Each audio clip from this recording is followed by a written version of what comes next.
Hello, everybody. I'm Larry Ridley, and this is the NFL on EA Sports. Two teams will need their quarterbacks to step up and lead their offenses on the gridiron today. It's Flacco's Ravens going up against Ryan's Falcons.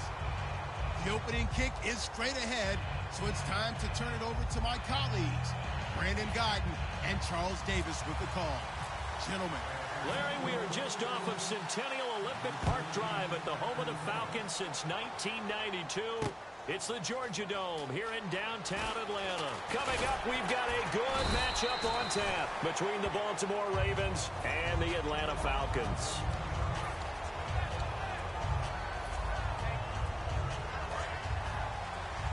So the D-line's going to spread out.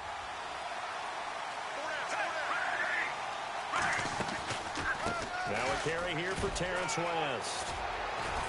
And he'll go down right at the 30-yard line. The ground game, no doubt, that was an issue for Baltimore this year, finishing 28th. Now, West, he was their leader, but only 774 yards. Can you believe you just said that? The ground game was an issue for Baltimore? Yeah. Because that's what they're based on. I mean, that's who they are offensively. Being able to run the football, set that tone, set that physicality, and then throw the ball off of it. That wasn't Ravens football in 2016. I can't wait to see what they do next season. And will Terrence West be their lead running back? Throwing here on first down. Flacco. And a quick throw here that's complete. And able to get this one across the 45 before he's brought down. It's a nice completion, a little bit of run after catch as well to create the yardage that they got. But it is so tough to cover that route, the drag route, because they run it at varying speeds. Because the key is to create hesitancy on the defender's part. Always so empathetic for those DBs, aren't you? Firing quickly here, and that's complete. And he was able to shed the tackle, but the reserves come in for the stop. It'll be a gain of 4, and that'll make this a second down. This offense can be flashy at times, and a big reason for that is Perryman. I like the way you use the word big, because that's exactly what Brashad Perryman is. A big receiver with a ton of speed. Runs so well, yet that strength downfield really confounds defensive backs. Is it okay if I tell you I played against his dad in college? Well, I'm just impressed that you worked confounds into the broadcast. I'm impressed I'm still alive because I played against his dad in college. A first carry now for Kenneth Dixon. And he's going to get hit at the line of scrimmage and driven backwards. And here we go. We get to see the Falcons again on offense. A crew that last year scored 540 points, tied for 8th most all time. But my question is this. Such a crushing Super Bowl loss in the offseason. Does that set you back big time, or does that fuel and feed you momentum-wise going forward? It should fuel and feed you momentum-wise going forward, partner. That's exactly how it's supposed to react. And that's what you'll see in the Falcons locker room in the entire offseason. They'll talk about finishing, unfinished business, things of that nature. But we have seen where teams have not recovered from it. Remember the Rams? They got to a Super Bowl, got beat by the Patriots, didn't get back there again. The Broncos in 2013, #1 offense, #1 scoring offense. They didn't get back in 2014, but they did in 2015. So you can recover from it. They'll try to pound it in with West. They'll say no gain on the play, and it'll be 2nd and goal. So stuffed from the 2, now what? You know me pretty well. What do you think I want here? Play action? Definitely. Let him get outside and create. And if he has to run it, he has a little bit more space. And from the 3 now, it's 2nd and goal. And he will take it in for a Ravens touchdown. Kenneth Dixon taking it in from 2 yards out. And the Ravens take it all the way down the field and score on the opening drive. And he's got it up and through. Tucker now to kick it away following the touchdown. This will be taken to the back of the end zone.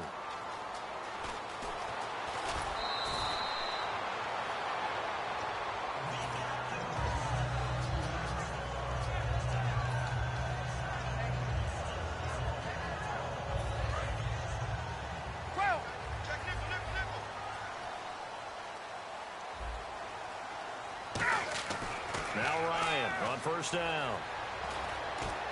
And no, incomplete. Boy, they took a shot there on the first play, tried to start it out with a bang, but it's 2nd down. And a man, as we look at the starters now, a man who really has earned us talking about him in the booth, Julio Jones. He's a 1,000-yard receiver each and every year. So sleek, so wonderful. I call him Secretariat. And they'll lose a yard that time, and that's going to lead to a third down. Now, that screen there on second down certainly didn't develop how they had hoped. Is that one they should have even tried, or is that one the quarterback sticks in his pocket? I think the latter. I like what you said there, because trying is one thing. We can second-guess just about every call. But in this case, when you realize that it's broken down, just throw it at the feet of your intended receiver so that no one can pick it off, right? You don't have the ball tipped up in the air, and you come back and try and pick up the first down on third down. That way you don't lose any yardage. He's going to go for a big play downfield. This is caught inside the 15. Alongside Charles Davis, Brandon Gaudin, it's the Falcons in possession to begin quarter number 2, and they've got it here with a first down. And the next snap coming inside the red zone here.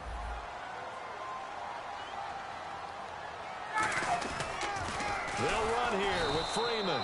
And this play goes nowhere, losing yardage back to the 15. It's a loss of 4 there, bringing up second down.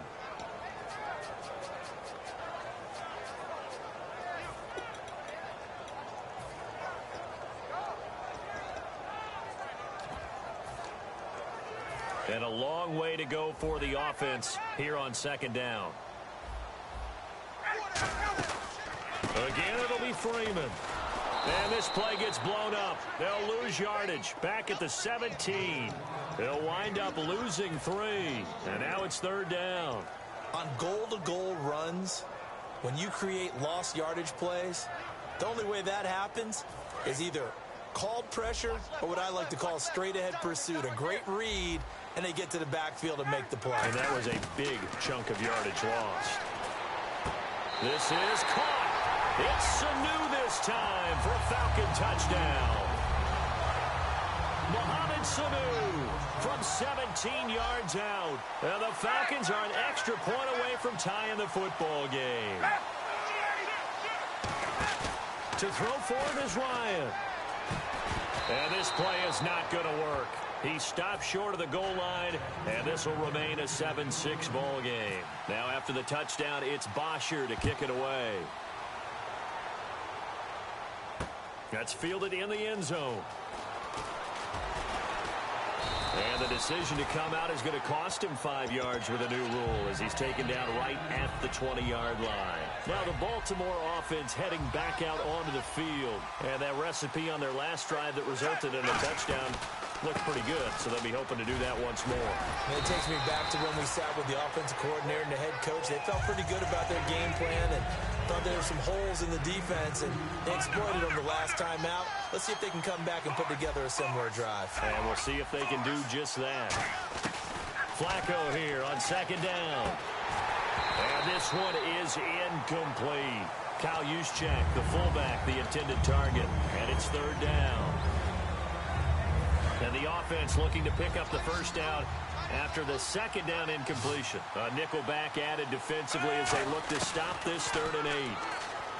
Setting up to throw, Flacco. Complete to Gilmore, the tight end. A nice pickup there, 10 yards, and it'll move the sticks. And there's another completion to the tight end. And let's face it, it is hard to overthrow a 6'6" target. It is indeed. Quarterbacks like their speed guys. They like that huge 6'6" target that they've got in him. They really do, and it reminds me of what one great tight end told me once. He had told his quarterback, just make sure you throw it up there, you know, kind of like put up on the top shelf where the kids can't get it.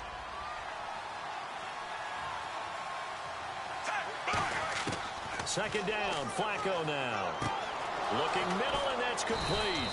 And he's finally taken down, but not before getting across midfield and across the 45-yard line. So here we go, 1st and 10 now. Defense really showing respect to the deep ball here, playing off the receivers.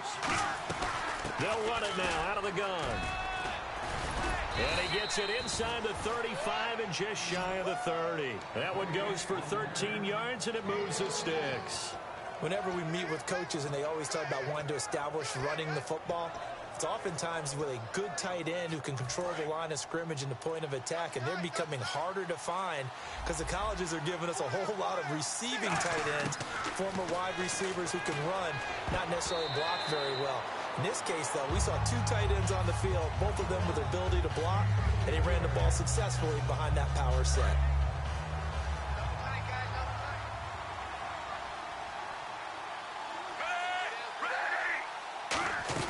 They'll run it now out of the gun. So he got free of one tackle but couldn't do a whole lot else. So they get 6 here after the incompletion, and it'll leave them with a 3rd and 4.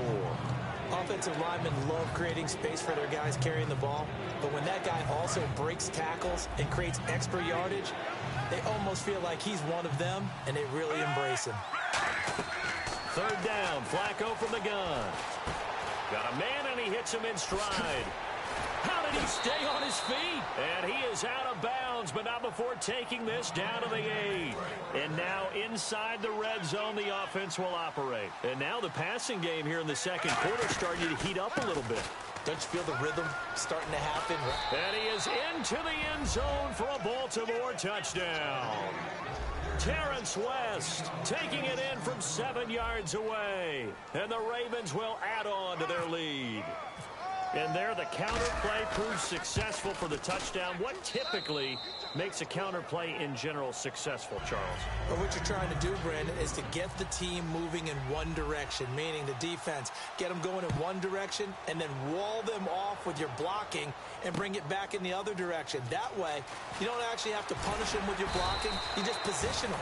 And if you have any kind of a good back, he'll take full advantage of it and gain good yardage. And here now come the Falcons. And that last drive, a long drive, but not just that. They had a great air attack going. Do they stick with that?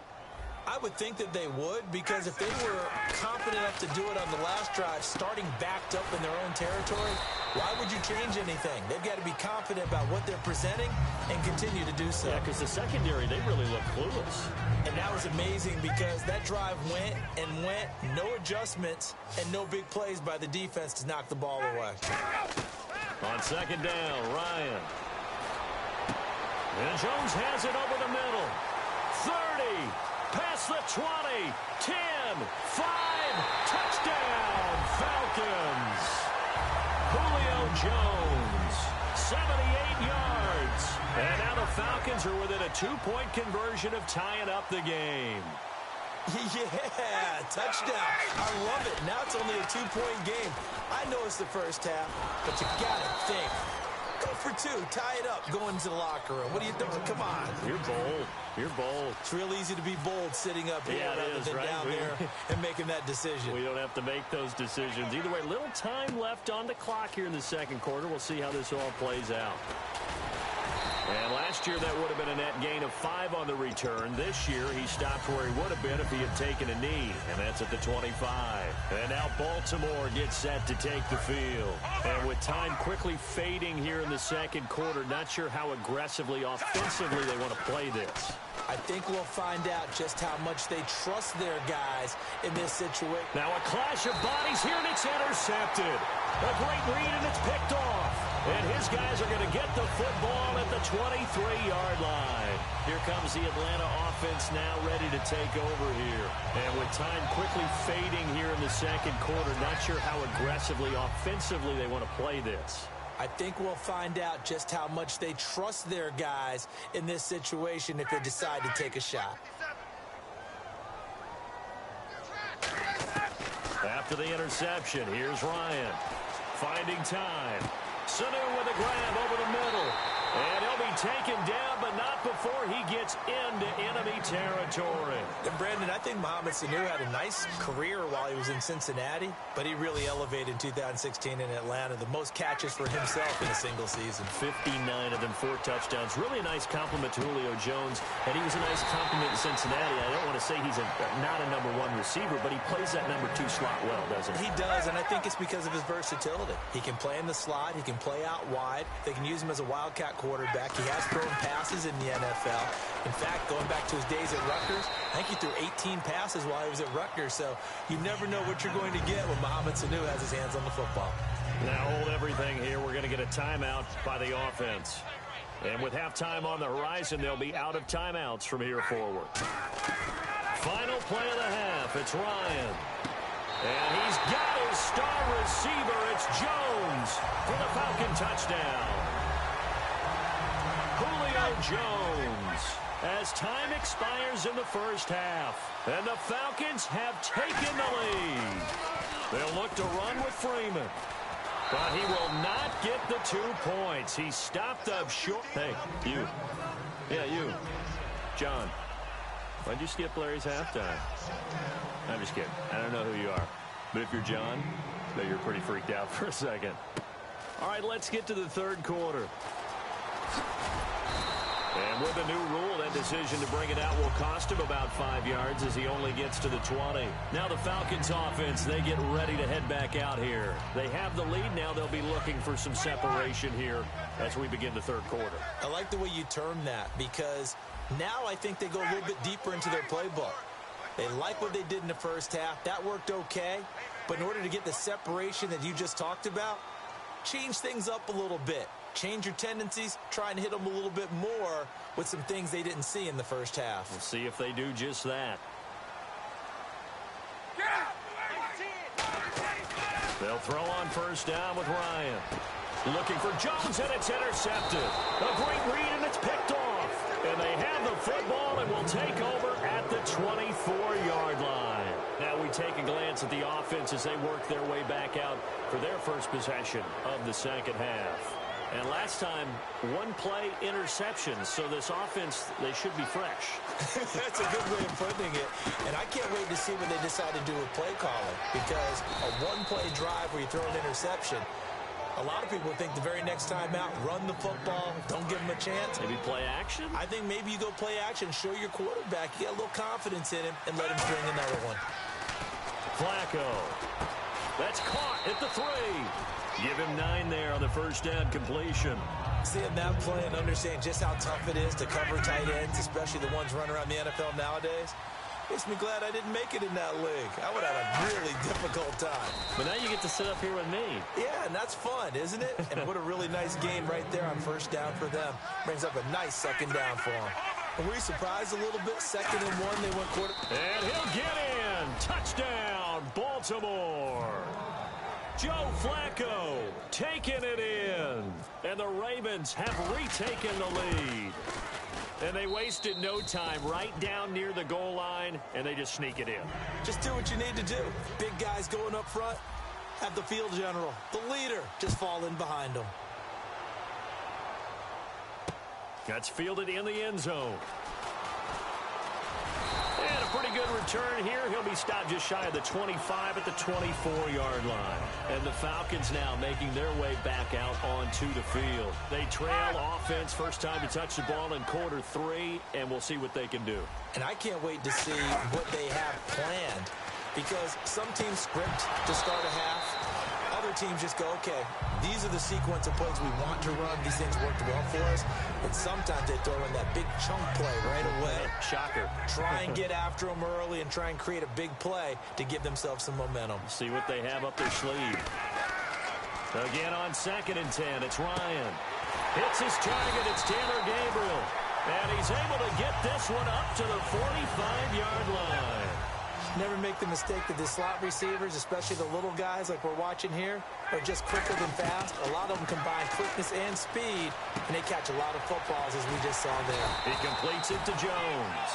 It's a gain of 17 that time, and that leads to an Atlanta first down.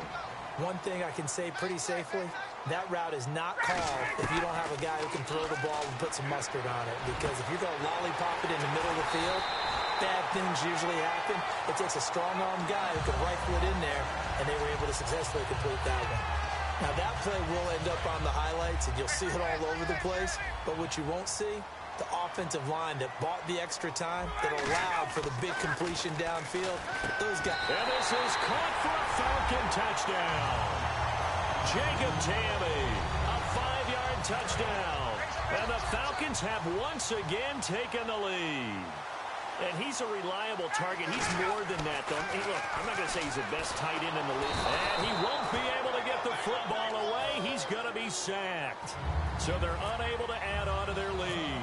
Now after the touchdown, it's Bosher to kick it away. And they will not get a chance to return this one as it's through the end zone for a touchback. And now Baltimore gets set to take the field. And they're going to need another score. Got one last time, but still down here. When you're playing catch-up, every possession becomes crucial, doesn't it? It's vital. Get back out on the field, punch in the end zone again. They know it's not easy, but what they do have going for them, they did score the last time. They think they've got a good formula working. And what about the defense? Well, now you're just saying to yourself, okay, we gave up a score last time. What adjustments do we need to make to slow them down now and get the ball back for our own offense? Is it more pressure? Is it more zone? What do they have to do? They're trying to figure that out themselves. We'll see if they can figure that out right here. They call it a gain of 19, and it moves the chains. That looked like a pretty good route combination there because you've got to find a way to clear the guy running the drag, because when you do, you just put the ball on him and then let him run. He's got some space. And he is met at the line of scrimmage, and he goes down right there. Call it no gain on the play, and it'll be second down. All runners count on their eyes to find the gaps and creases, to find open space. There was absolutely none on that one. Totally swallowed up on that play. So 2nd and 10 here, and they're going to go soft on the corners. They'll come out in the pistol. 2nd down, Flacco now. And he's got his man in stride, complete. And he's brought down. He goes for 18 there as the drive will continue. Partner, it's a lot of fun watching the NFL now, isn't it? Because when the big fella runs routes, it used to be when we were kids, he'd run about 3 different routes, and that was it. Now he can run anything and catch the balls we just saw there. His throw incomplete. Let's give some credit to the defensive guys on that play. Able to bat that one away. Sure looked like they were trying to hit the corner route. They'll run it now out of the gun. And past the 30 down to about the 27. 9 yards on the pickup there as they'll be left with 3rd and 1. This drive is turning into an extended one, and the guy carrying the ball, he's becoming more like a body blows guy. Every carry is putting some damage on the defense. So after a while, I'm not too sure how many guys are going to want to run up and tackle him. Back now in Atlanta.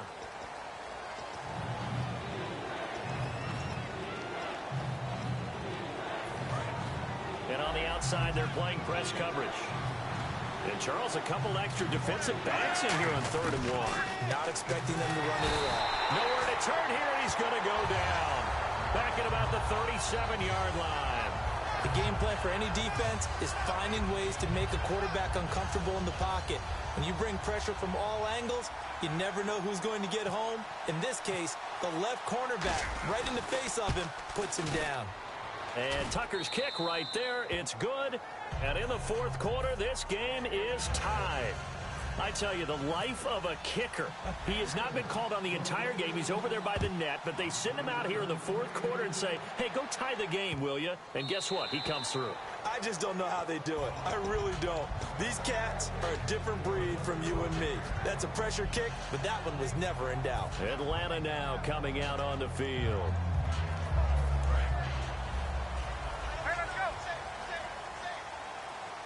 Freeman, the lone man in the backfield. Now Ryan. And Jones has it over the middle. And he'll be taken down, but not before he gets into enemy territory. And passing yardage-wise, now up over 350 in this game. Pretty nice performance. Definitely that, which usually means you're putting a lot of pressure on guys trying to cover. If you're a defensive back and they put over 350 yards on you, you've had a long day. The key to everything, if you're doing it without throwing interceptions or turning the ball over. Kyle Arrington there on the stop. 2nd down to the offense, needing 5 yards. They'll come out in the pistol. Freeman again. And this time not as successful as he'll get back to the line of scrimmage and no more. They'll get nothing out of that one, and it's going to lead to a 3rd down. Well, usually you don't think of the cornerback coming in for a no-gain play, but that's what we had there. Nice tackle. Man, how about the range, too? Coming from the outside part of the play, moving his way into the inside and making that play happen. No gain for the offense, big play for the defense. So much of this game is focus and concentration. And whenever I see guys running the in route, I know that in the back of their mind, they're always wondering who's lurking inside that might put a big hit on them as they try and catch the ball. Tie game, fourth quarter, and they're going for this thing on fourth down. Ryan. It's caught. Jones. And he gets this one all the way down inside the 20-yard line. Both sides were holding their breath there on that fourth down play, and the offense can breathe a sigh of relief. And both knew exactly where the first down markers were. You know the defense is trying to guard those sticks and try and keep people in front. And this is going to be intercepted. A great read, and it's picked off. And a big turnover there as his guys will get the football back. And now Baltimore gets set to take the field. And fortunate to get points on the board last time. They had to hit a really long field goal to do so. The kickers in today's game are so good and so skilled and hit from distances that we almost start to take them for granted. And we can't do that. That's a long field goal that they got 3 points out of. They've got to feel good about that. And they've got to make sure they love him up because he's helped them out. Yeah, now we'll see if that offense can put 6 on the board here. We'll see. Here's Flacco. Caught left side. Gilmore. And he'll get it up here this time to the 21. They get 5 out of that one, and it moves the chains. When you execute a drag or a crossing route really well and give them a chance to let it develop a little bit, you can gain some significant yardage hitting your tight end on that one. They look to throw on 1st and 10 with Flacco. Quick hitter here. It's complete. Just a yard on the catch there. It'll be 2nd and 9. Time for a break. We'll come back and see how it all shakes out after this.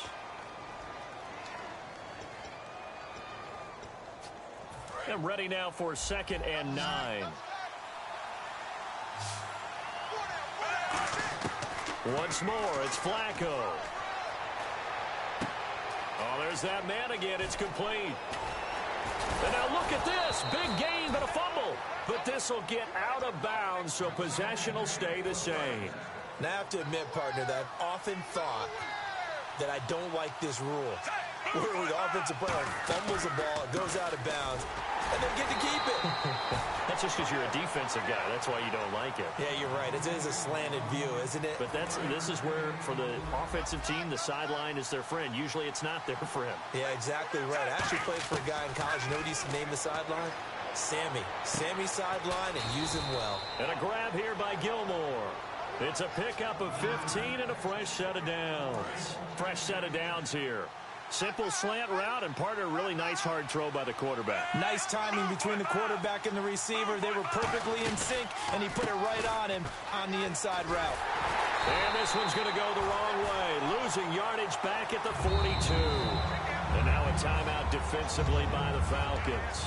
It's just their first. They've got 2 more to use here in the final stages.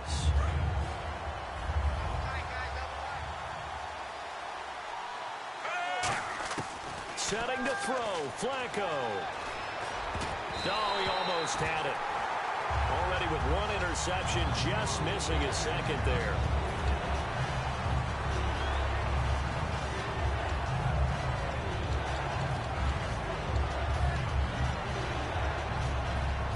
Ninth play of the drive coming up, and certainly not an easy one on 3rd and long. Again, we'll see the pistol here. Flacco. And he comes back with 1 complete. And he's going to, the Falcons going to use another timeout. That'll leave him with just 1 remaining in this 4th quarter of play. So much about offense is what you call hidden yardage. You know, you throw the ball to someone, they catch it, and then they can make a big play. You know, they create a play, run after catch. They did a really nice job there of limiting that and keeping him from a first down. Yeah, stopped him in his tracks. And no, it's incomplete. Boy, it looked like he had it and dropped it. When the Falcons defense stands tall, they'll get the football back. So out come the Falcons now. They need to get this around the 40 on the other side to get in the field goal range. Look at the clock, a decent amount of time here in a tie game. What do? No panic situation at all. They've got to get a couple of chunk plays, pick up nice bits of yardage. Target the sidelines? Target the sidelines because you want to get out of bounds and make sure that clock stops. Because if the clock stays running, that makes things that much tougher for you. It can always bleed out on you. And this is going to be intercepted. Picked off by the linebacker, C.J. Mosley. And his guys will take over at the 25-yard line. And now Baltimore gets set to take the field. They've got work to do, but they do still have a bit of time here. And they've got to feel comfortable with that, but they have all their play sequences called. If they get out of bounds, that allows them to huddle and call another play, but if they don't. Now whistles come in. We're going to get a timeout here by the offense. It's just their first. They've got 2 more to use here in the final stages.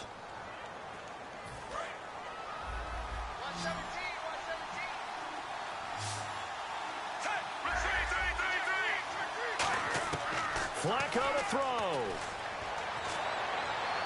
Toward the sideline, and look at that catch. Dragging the toes, and that's going to be a first down. Well done. All right, say it with me now. There's a lot of different words we come up with. Maybe we go back and forth after that play, getting his toes tapped down to make that catch. Crafty. Yep. Wiley. Oh, definitely. All the veteran names. You name it. Has every move in the book and continued to get better throughout his career so he can make that type of a catch.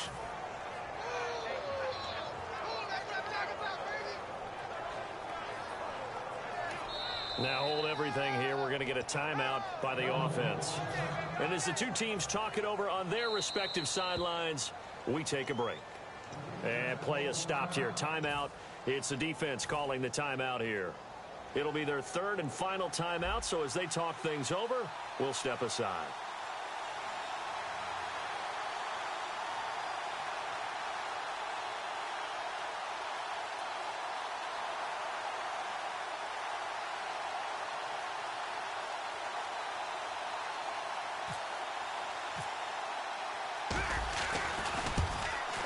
And he got it. Justin Tucker boots it through and plays the role.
Hello, everybody. I'm Larry Ridley, and this is the NFL on EA Sports. As we head towards kickoff, 2 quarterbacks will be on the field today trying to push their team to victory. It's Ryan's Falcons going up against Flacco's Ravens. With that, let's get you on up to Baltimore as we welcome in our commentary team of Brandon Guyton and Charles Davis. Larry, we are coming to you from the heart of Baltimore, nestled between Russell Street and I-395. We're at M&T Bank Stadium. Straight ahead, we've got a good one on tap here between the Atlanta Falcons and the Baltimore Ravens. They start on the ground with West. And he powers his way up past the 30. He'll get a nice chunk there on the first down run, and it's 2nd and 4. First play of the drive, let's give credit all around. Excellent blocking, but the guy carrying the ball, he was the finisher. A really nice run. On the ground, it's West again. And he'll be brought down right around the 37. It's a pickup of 6 and good enough to move the chains. And a new set of downs here after picking up the first on the ground. 1st and 10 here for Flacco. And he slings one that's incomplete. And here's a look at the starting offense. So the incomplete pass brings up 2nd down.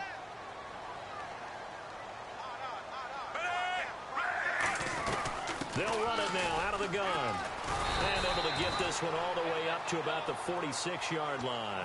Pretty good running there, 9 yards. Sets up a 3rd and 1. And once again, leverage wins. The offensive line, lower than the defensive front. They moved them and found some good space for the guy carrying the ball. 3rd and just 1. It's Flacco. And he'll just toss it away. So he throws it away, and that brings up 4th down. On 3rd and 1, I think everyone in the stadium thought they'd try and run the football there, but they tried to surprise the defense and hit something through the air. Instead, it results in an incompletion. And how about this one now? In their own territory, a gutsy call. They're going to go for this on 4th and a yard. Flacco. And a quick throw here, that's complete. And he gets it down to the 48, enough for the first. It's a gain of 6 on the play, and they're able to pick up the conversion here on 4th down. This is West. And he gets this inside the 35-yard line. And a nice carry there of 15 yards. It's so important to establish the running game early in a contest because when you do that, that just opens your playbook so big for your offensive coordinator. And to be frank about it, they like calling Pat. Looking for Perriman, and it's intercepted. A great read, and it's picked off. Certainly not how they envisioned ending their opening drive here in the first quarter. Too many ones in this play. First quarter, first drive, first interception thrown. And that last one, that hurts. They'll run for the first time with Devontae Freeman. And when you watch Devontae Freeman run the football, you can almost close your eyes and hear him running the football, can't you? Because people just scatter. I mean, you know, when he goes through a pile, it moves in a positive direction for him. I just love how hard he plays the game. 1,000-yard season. He had 11 touchdowns last year. In March, 25 years old, so he's kind of hitting that sweet spot for a running back, isn't he? He really is, and I still remember the evaluation of him coming out of college. He does everything well, but you weren't sure he had a dominant trait. Well, wrong about that. He's dominant just about everything he does, and I think that he's going to continue to elevate his game and seek a 3rd Pro Bowl in 2017. And now a first down following that long gain. I know most of the time when the ball's in the air, you're thinking wide receiver, tight end, but running backs, they can be a big part of any passing offense nowadays. Here's Ryan. That is caught inside the 5.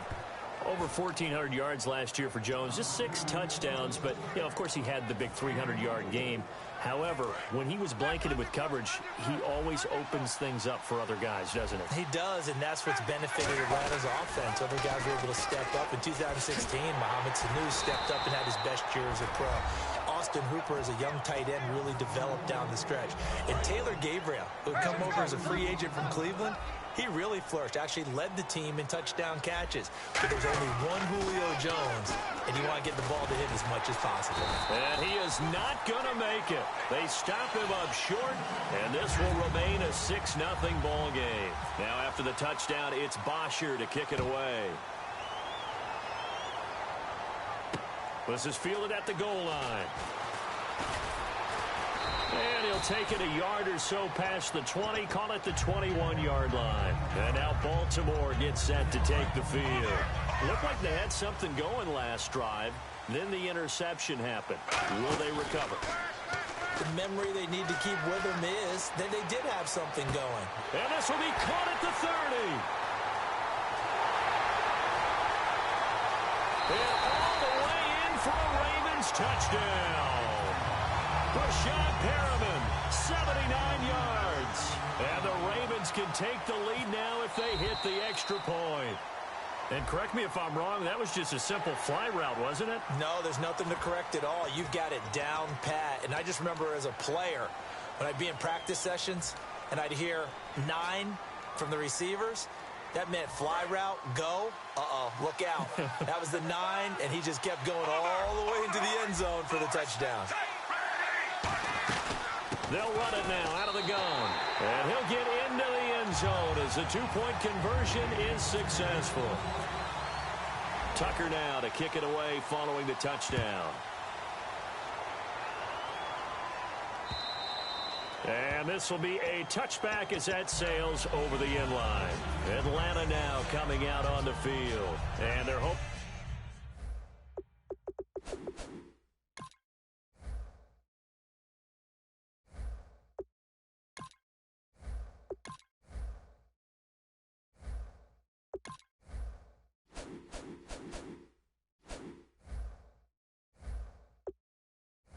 To capture some of that magic they had last time out when they were able to put together a scoring drive. But they're still down here, Charles.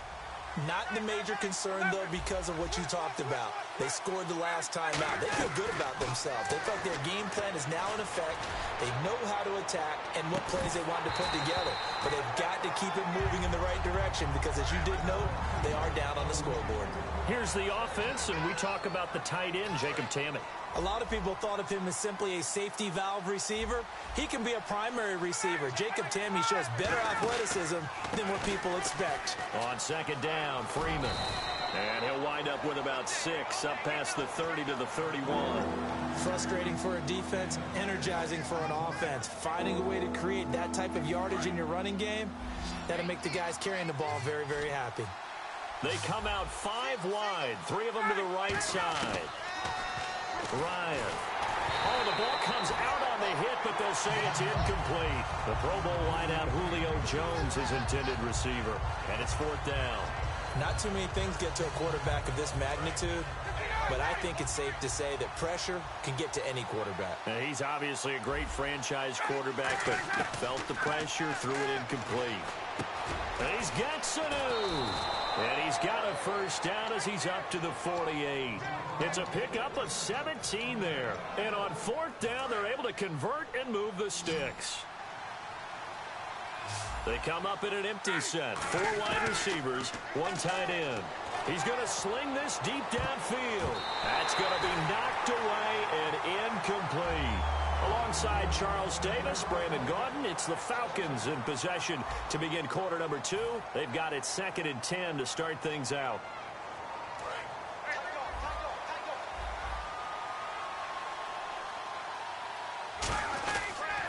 They toss to Freeman. And taking it across midfield and just shy of the 40. Give them 11 yards that time and a new set of downs. How many times do we say in this game that speed kills, and it does it in so... Oh, he tried to pitch it, and the ball's loose. On plays like this where the ball comes free, it's often unusual for the team that lost it to get it back. Because this is the quarterback. The ball gets away from him. Everyone else is trying to execute what they're supposed to do on offense. They're usually looking in the other direction, downfield, or have moved away from him.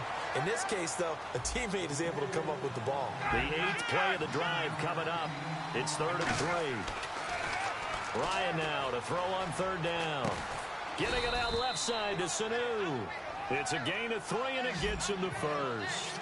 Well, we always hear about the connections some quarterbacks have with certain receivers. I think this guy has a connection with just about everyone. Didn't mind throwing it in there. He rifles one that's intercepted. Picked off by the linebacker, C.J. Mosley. And a big turnover there as his guys will get the football back. And now Baltimore gets set to take the field. And last time the formula was pretty simple. 1 play drive, long pass. That maybe they just want to do that again, right? And that's exactly how you want to draw things up. Whether it's on your grease board, right, in your playbook, 1 play drive is exactly what you want on offense. What they have to be careful of is not having a letdown. It was real easy last time. They can't expect that going forward. And we'll see if it's that easy here. The defensive line disperses a little bit here, maybe expecting a pass. On second down, Flacco to throw. Fighting him off. Just ran right through the trash. And they're able to bring him down at the 20.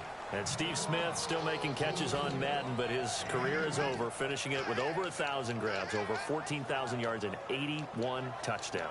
And no one went out better, as far as I'm concerned, than Steve Smith. Did you see his letter to the commissioner? Tell me about it. Where he said that I will no longer be around to antagonize defensive backs. And he did just that. Agent 89 out.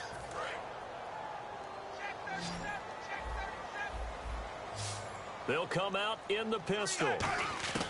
Third down, Flacco needs a decent chunk of yardage. Complete to Gilmore, the tight end. It goes as a gain of 8, and it moves the chains. So he makes the grab, and the chains move forward. Nice job by the offensive line, giving them time to complete that first down pass. And the offense lining up 1st and 10.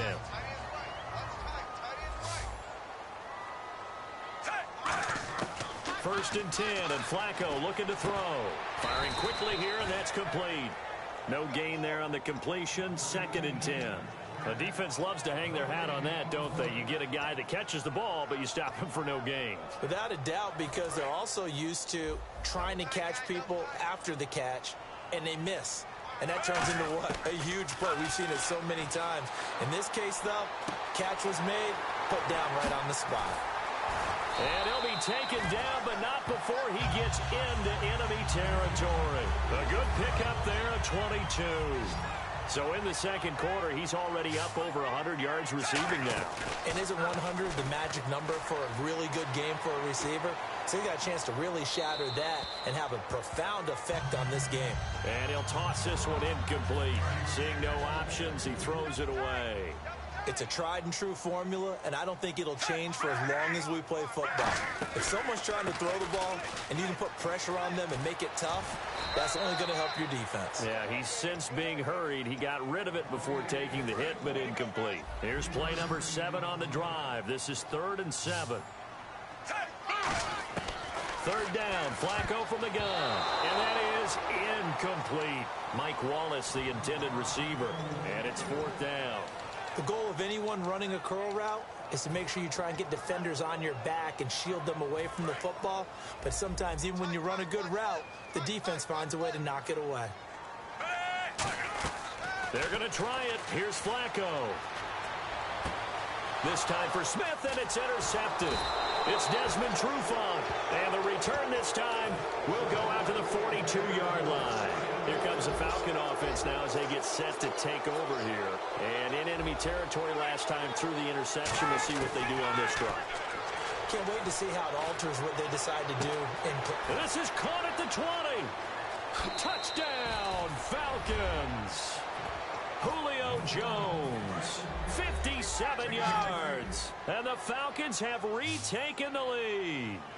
Well, you know he can be explosive, and he's ultra-explosive there on the fly route. Into double coverage, and it's intercepted. Picked off here by Jimmy Smith. And a big turnover there as his guys will get the football back. Now after the touchdown, it's Bosher to kick it away. That's fielded in the end zone. And in hindsight, probably should have stayed where he was, as he'll only get back to the 16-yard line. The Ravens offense now, they get set and head back onto the field. And 2 picks thrown here in this first half alone. We'll see how that affects him. Can't wait to see where his confidence is, because the great ones, they'll throw 4 or 5 picks. And that's caught inside the 30. And he takes it down deep into Atlanta territory. And now the offense operates in the red zone. And no press coverage here. They are backing off in the secondary. They'll run it now out of the gun. And they get to him quickly here as he stopped right around the 13. A gain of 3, 2nd down. 2nd down following the run. We always like to talk about defense in terms of levels. First level defensive line, second level linebackers, third level defensive backs. On that run, that was what we call a first level run, and it was stopped by a second level player. Well, I think we know by now that every run is not going to be broken and get all the way to the end zone. But these short ones still have their value. You can still set up the play action and throw the football. You control the clock because you have the ball and they don't. And off of the physicality sets the tempo for the game.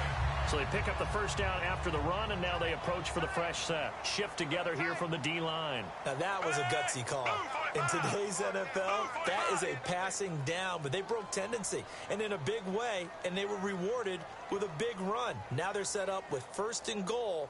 Got to give a lot of credit to the offensive coordinator. He didn't play it safe, took a chance, and it paid off. And Flacco, and he will take it in for a Ravens touchdown. Joe Flacco, as the first half is winding down, and the Ravens have once again taken the lead. So they're able to capture the lead here just before halftime. And not only that, they get the ball to start the second half. That's right. This is almost like basketball down the stretch, right, where you get the 2-for-1 situation where you try and get 2 shots to your opponent's 1. In this situation, they got the touchdown. They'll get another shot at to start the second half. Could be a big turnaround. And that one gives them a 3-point lead.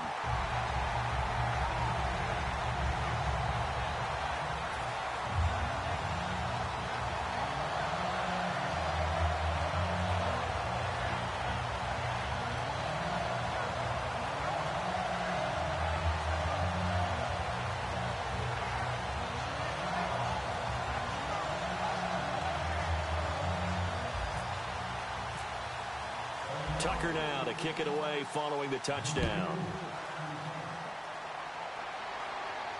That'll be taken in the end zone. And he'll take this up past the 20 and down at the 22-yard line. Atlanta now coming out on the field.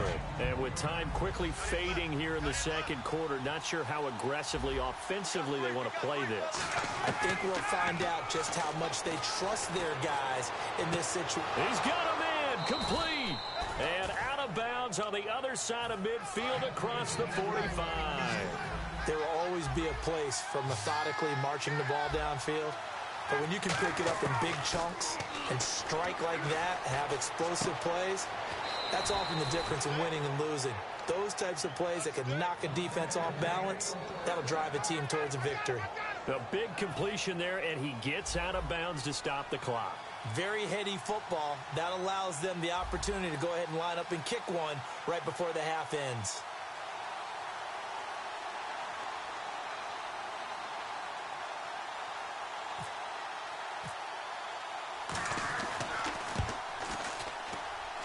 And this one is going to just tuck into the bottom left corner as he gets it to go. Time for a break. We've hit halftime. 2 quarters down. 2 still remain. We step aside. This is the NFL on EA Sports.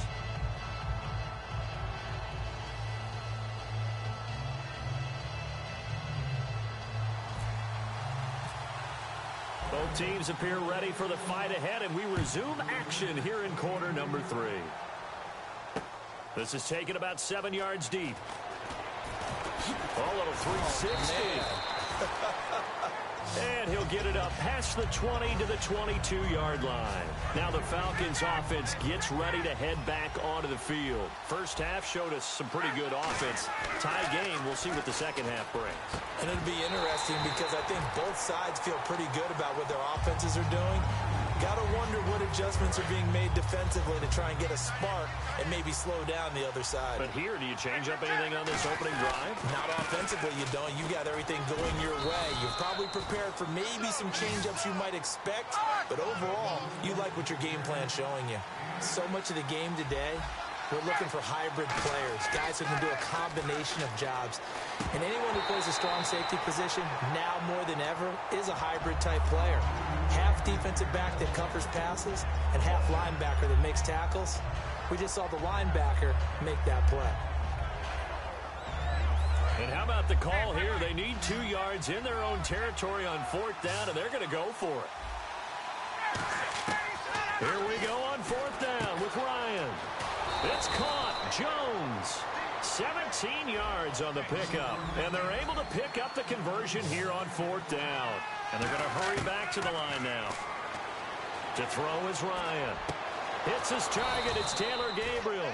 And he's brought down. 18 yards the gain for number 18. And when you're playing a quarterback with some experience and some moxie, You enter the danger zone when you decide to blitz him, because if he's able to diagnose as he did on that play, he can hurt you downfield. He reads defenses so well, doesn't he? He really does, and the best part about that play for him, I don't think that was his primary target. I don't think so either. I think he had the read, figured out where the blitz was coming from, and went to a secondary target for a really nice gain.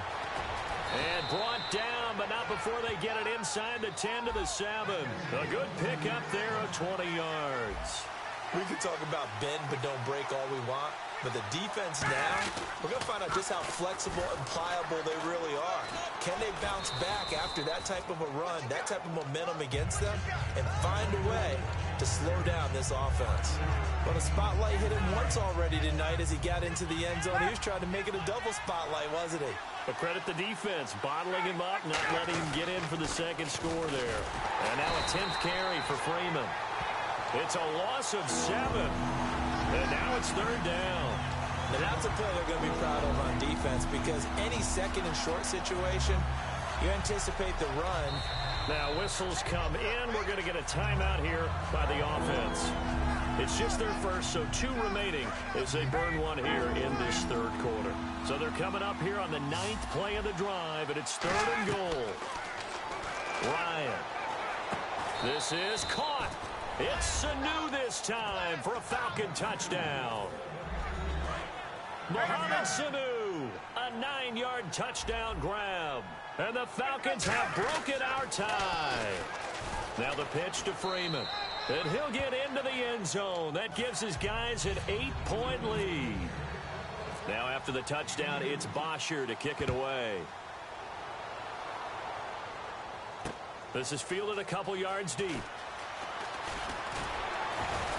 And he'll bring it a few past the 20 to the 23-yard line. The Ravens offense getting ready now for their first possession of the second half. They're down in this game. A chance for the offense, though, to put something on the board, get some momentum here in half 2. Try and get things kick-started for them. And you know at the half, they discussed how they were going to get that done. This is where scripting comes into play a lot of the time. How many plays do you script coming out of the second? Most of the time in the first half, you're scripting 12 to 16. I think in the second half, you're really scripting more like 8 to 10. Kind of a starter or an opener, whatever terminology they use. Just something to get you off to a quick start. Now West. And he's able to plow forward up to about the 29, just shy of the 30. They get 6 here after the incompletion, and it'll leave them with a 3rd and 4. And there's a run to be happy with. Good, solid yardage. They'll take that anytime you hand the ball to a back. Quick hitter here, it's complete. And he's going to have the first down at about the 38. 8 yards on the pickup there, and it moves the sticks. And fits the exact right word. Over the middle, there's almost always traffic, so anytime you're a receiver in that area, you're not just focused on catching the football. You're wondering where the collision's going to come from, right? Because there's almost always someone there able to concentrate, catch it, and even added a little extra at the end with a short run. They'll run again here with West. And he stopped immediately there. Officially no gain on the play, and they're left with a 3rd and 8. So nothing there, but maybe you blame that on the blocking. Yeah, at some point, you've got to win at the point of attack. And on that play, that was all the defense. They made it happen.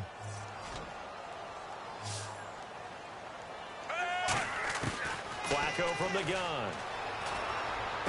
Caught left side, Gilmore. We'll give him 10 yards on that one, and that'll earn him a fresh set of downs. Quick pass play there on the slant, Charles. Works out well for the offense. The offense loves it. The defender hates it. Hard to get through the body of the receiver to get to the football trying to cover a slant. They'll run it now out of the gun. And he's going to get this one down to the 45. Call it a gain of 4 on first, and that'll make it 2nd down. Not a run that you're going to write home about, but still a good first down run. That's what an offense calls staying on schedule. 3 to 4 yards on first down, you're set up very well for the rest of the drive. Move for 3, 3, 3, 3. Check the guard.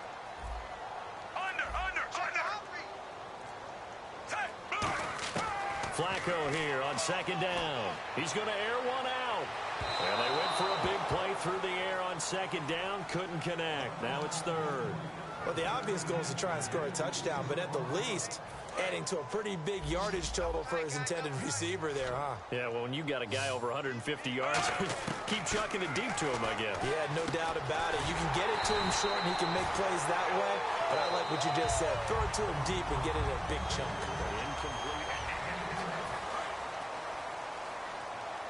And some changes here as the D-line separates some.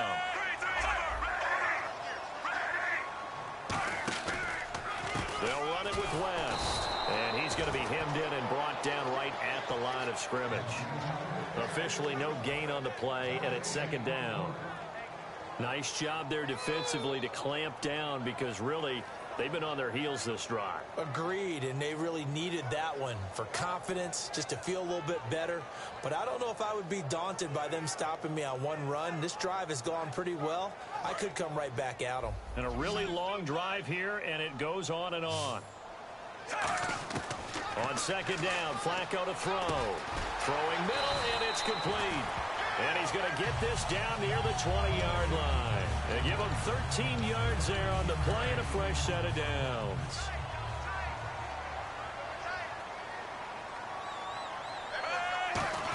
They'll run it now out of the gun. So a nice job to break the one tackle, but not much daylight after that as he's brought down. Vic Beasley able to make the tackle. They know that old expression, it's not my night. It hasn't been his so far. I don't know if the legs are a little bit heavy. Sometimes having to hang out all day and play doesn't exactly play to your advantage, but it's been a tough go for him. And every time he looks up, somebody's there defensively. That was the same case on that play. Well, that play's a statistic that's going to go on the defensive team stat sheet. Won't necessarily reflect in ours, right, the overall game sheet. But you and I know that they keep count on pressures, hits on quarterbacks, all those things, hoping to increase that throughout the game. And here we are in the fourth quarter, and they got a big one. And such a close game, a very big one. Call it a gain of 5, fourth down now.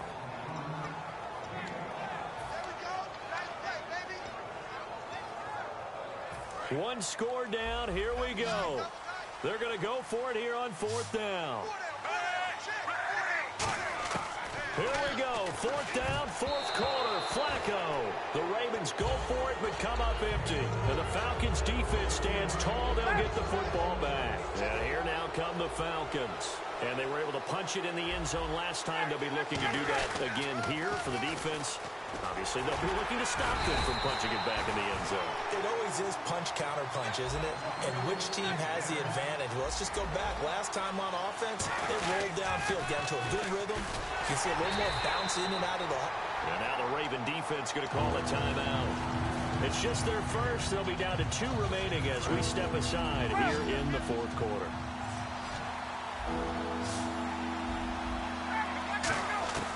On third down, Ryan. And he goes down. It's a sack. They get him back at his own 3-yard line. Well, if an offense is going to throw the ball on this part of the field, any pass rusher will tell you that's his favorite part. Gets a chance to get after the quarterback. It's almost like a reverse red zone. They can create points using their defense, and this time they take their man down.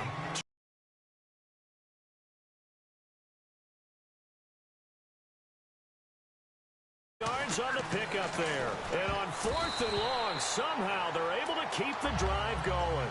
There are a good number of coaches that any time they call an in route are really worried about the play because there's so much traffic ordinarily that the ball has to get through to get to the receiver. And on that play, it was batted down.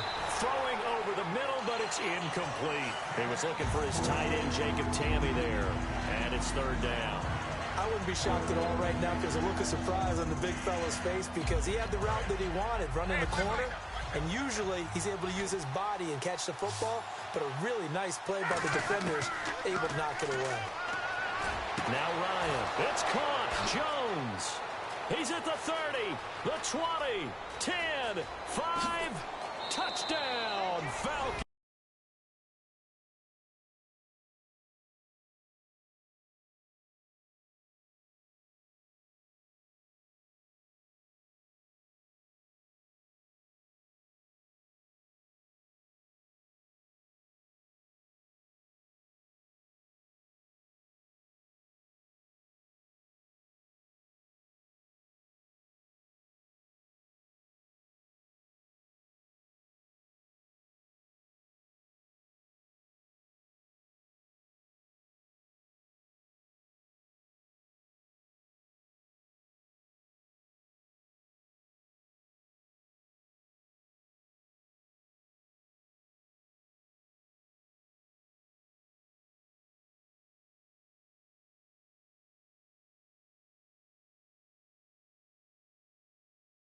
Jones.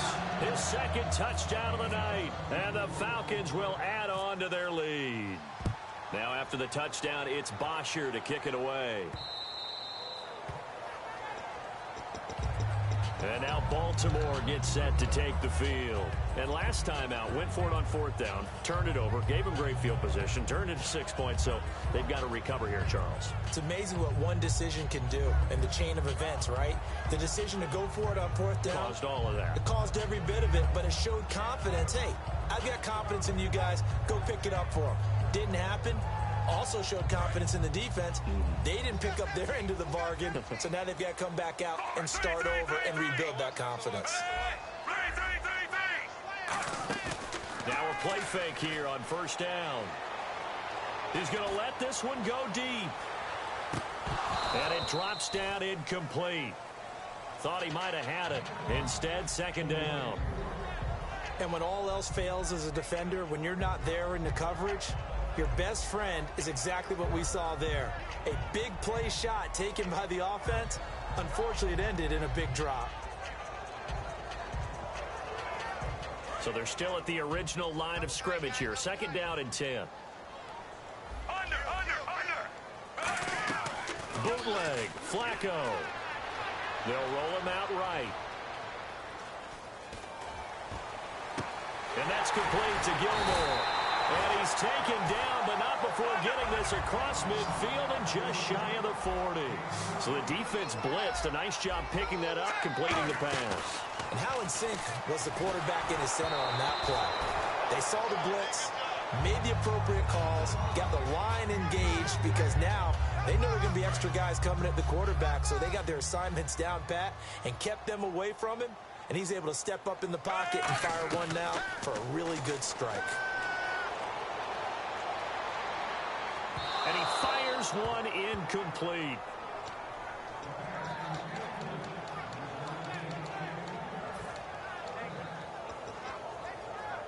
So a second down incompletion now brings up third down. Third down, Flacco needs a decent chunk of yardage. And this is intercepted, and that should do it. It's Desmond Trufant, and his guys are going to get the football at the 23-yard line. Here comes the Atlanta offense now ready to take over here. And they will simply, Charles, be looking to duplicate what they did last drive when they were able to push it in for 6. And they hope it'll be that easy, right? To be able to take exactly what happened before, replicate it. They may have to make a few additional changes along the way because I'm sure the defense will make some adjustments, but they've got to have great confidence having scored the last time out. It's a 5-receiver set, 3 to the left, 2 to the right. Oh, look at this. Ryan's going to throw it. He's going to let it go again. And this is, oh my goodness, he pulled it in one-handed. A big play there, Ryan to Jones, 53 yards. And there's another one of those incredible highlight reel catches. One-handed, deep downfield, another big completion. I know this, partner. As a defender, I don't know how you avoid watching what they do. It's everywhere. All the highlight shows, watching it on Madden. Try not to get intimidated before you go out and have to play against these guys and try and stop them. To throw again is Ryan. And his throw here is incomplete. All defenders get tired of hearing about their lack of hands and why they're playing defense instead of offense. But in this situation, it was the hands that made the play. Batting the ball away on an attempted touchdown pass. Excellent job. Way to knock it down. And that is caught. Touchdown, Falcons. Mohamed Sanu with his second touchdown of the night. And the Falcons will extend their lead. They were still throwing with a comfortable lead here late, and now that lead even more comfortable. And your first thought is there bad blood that went into this one ahead of time, that maybe they're seeking some revenge or they just don't like them? But the other thing that always hits me is, are they worried about playoff positioning? Right? Are they worried about, do you need enough points in case there's a tiebreaker that comes into play later? And a good effort on the return there. Gets them across the 30 to the 33-yard line. And the Ravens taking the field. They're down big here late. I don't know. You just one last drive here for pride? Some people like to do that. I remember playing for a guy once. We were down huge, and someone said, "Coach, what do you want to call?" He just waved a hand like, "Who cares? Let's get out of here and do something some other time." But some teams like to do something at the end to feel a little bit better as they continue to move forward. Yeah, probably just want to put this one behind them. In motion left goes a tight end. They go play action here on first down. And he couldn't hang on. Would have been their 4th pick of the game. Instead, second down. Well, an incomplete pass certainly doesn't look like a good play. For the guy throwing it today, as many interceptions he's thrown, he's got to feel a sigh of relief that the ball actually hit the ground and didn't go in the other direction. Flacco looks to throw. He's going to let it fly. And for the 4th time tonight, it's an interception. A great read, and it's picked off. Well, Charles, he's thrown 5 picks in a game before, and right now, after that one, he's standing on number 4. And right now, your defensive coordinator is asking the offensive coordinator, can you do anything to slow this down? Because my guys have to keep running back out on the field, so play calling may come into it a little bit, maybe run the ball a little bit more, but a lot of it depends on the scoreboard. They may have to keep throwing it. Looking to speed things up here, going with some tempo. And on that last play there, he's over 400 yards passing now. You know what that generally means? Success. That. And this is caught inside the 5. Touchdown, Falcons. Julio Jones, 54 yards. And the Falcons add on. And to me, that touchdown allows you to start grinning widely on your sideline. I think they pretty much locked this one away. Yeah, that's the clincher, the proverbial icing on the cake, if you will. And they'll get set here looking for the 2-point conversion.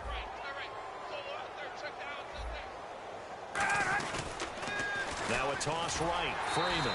And he will not make it to the goal line as this try for 2 is going to come up empty. But that's little consolation to this defense as they have been porous all game long. And this one travels out of bounds, so unsuccessful there on the onside kick try. Defense really showing respect to the deep ball here, playing off the receivers. Flacco from midfield. He's got time. Now a desperation throw deep downfield. And my goodness, another interception. Picked off by Robert Alford.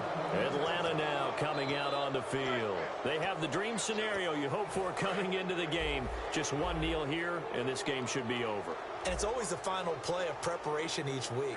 The practicing of the kneel-down formation, the victory formation. We've got a game in hand, and that's all they're going. Julio Jones all alone. And they are going to score again. Yet another touchdown as they just add to their totals. And, my friend, I think it's safe to say that this game is pretty much deceased at this point. It's taken a knee, so to speak. It is definitely this victory formation. Take the snap, take the knee, call it a night, call it a game, call it whatever. I agree with you totally. I don't think there's much left to get except for those who want to run up the score.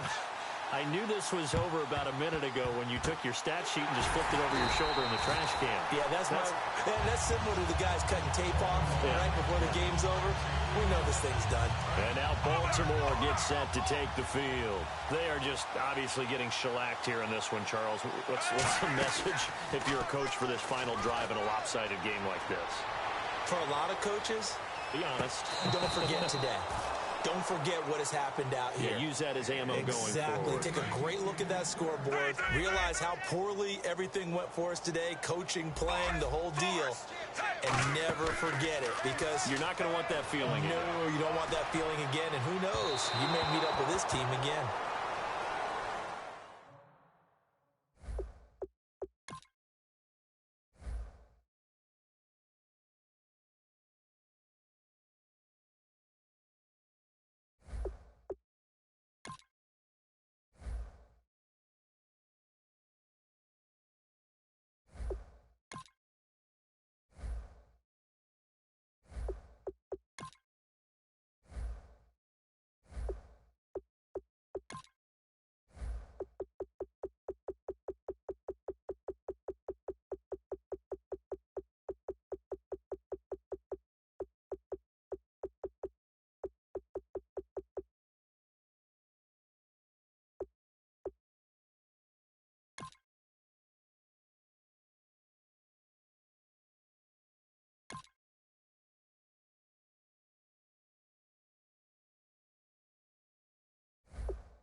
Hello, everyone. I'm Larry Ridley. You're tuned into the NFL on EA Sports. We've got a good one on tap today, and there's going to be two quarterbacks ready to get it done on the gridiron. It's Flacco's Ravens going up against Flacco's Ravens. With that, let's get you up to M&T Bank Stadium. On the call, here are Brandon Godden and Charles Davis. Larry, thanks. EA Sports coverage of the NFL brings us to the Inner Harbor and M&T Bank Stadium in Baltimore, Maryland. Coming up, we've got what can only be described as a mirror image matchup between the Baltimore Ravens and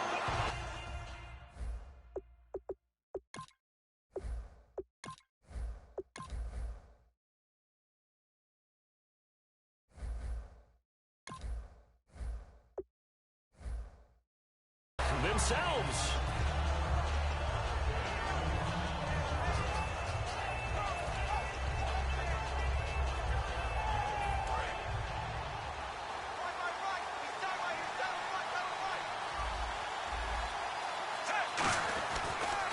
They begin here with a run by West. And this defense feeling the encouragement. They stop him at the line of scrimmage on the first play of the afternoon.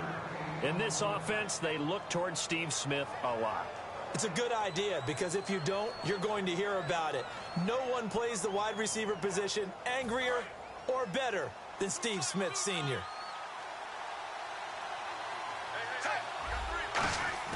Second down, Flacco now. Oh, he dropped it. They were looking for him in the middle third. He couldn't catch it. Now third down. And here are the Raven defensive starters. C.J. Mosley's your prototypical Alabama linebacker. They'll come downhill and smack you, but they understand the game so well. Third down, Flacco from the gun. And this is going to be incomplete.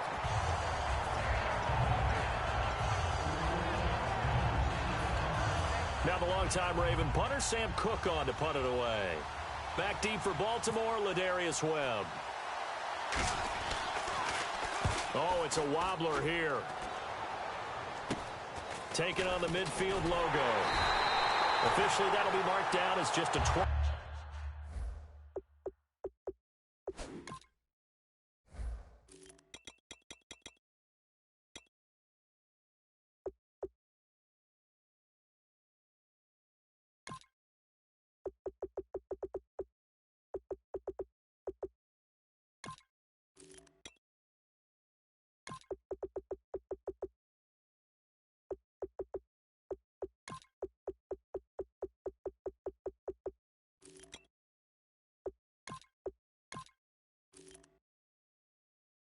Yard punt. And the Ravens set up well to begin their drive as it'll begin in enemy territory already.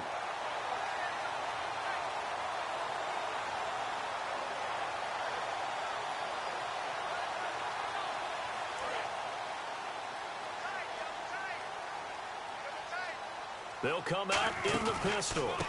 Here's West. And nothing doing on his first run. Back to the line of scrimmage, and that's it. That's going to go as a loss of a yard, and it'll be second down. Brandon, that play ended so fast, it's almost as if the quarterback handed it to the runner, and the tackler was there right away for a loss of yardage. Flacco here on second down. Over the middle, it's complete. And he goes down, but not before getting this inside the 25. A good pickup there at 22. I think that's a big pickup for a first down because when you run a drag route against zone, you're sometimes asking for trouble because you might run into a defender. Yeah, well, there they ran into a first down, executed it to perfection. And he's got 4 down inside the 20 to the 18. Timmy Jernigan, the Florida State man, in on the stop. And the Buffet boys, the O-line. Hopefully they're ready today. Listen, you got to feed them first. But if you do, you usually get a great product out on the field. And when they play well, the quarterback can't wait to feed them afterwards. On second down, Flacco to throw. And a quick throw here that's complete. And out of bounds just shy of the end zone at the 1. Well, welcome back to the Elite Flyers Club, Mike Wallace, in 2016. Back over 1,000 yards catching the ball. We always knew he could run, Brandon. But this year, I thought he really improved route running and making some more difficult contested catches. And now Steve Smith gone, and Mike Wallace will be 31 when next season starts, but a lot more weight on his shoulders. He'll still be able to run. That won't be the problem. But at 31, he'll also understand how to be craftier in what he does and make some of those difficult catches a little easier for himself. And the Ravens lead at 7-0.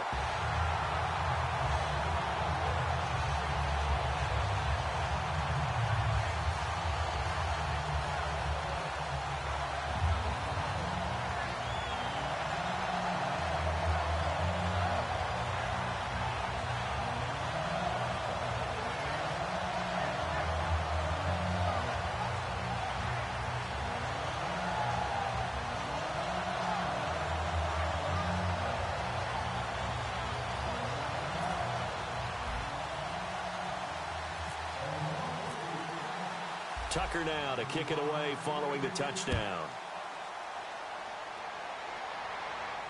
This will be fielded on the back line of the end zone.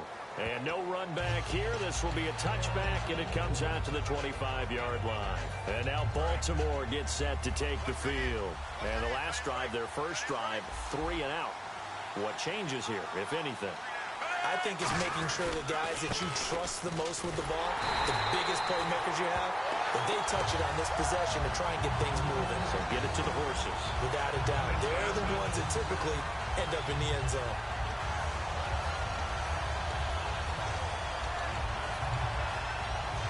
A little bit of ground to make up for the offense as they face a 2nd and 11. They'll come out in the pistol. From the gun, Flacco. Flush to his right. And he fires one that's intercepted. Picked off by the linebacker, C.J. Mosley. And this one will be brought back to the 22. The Ravens.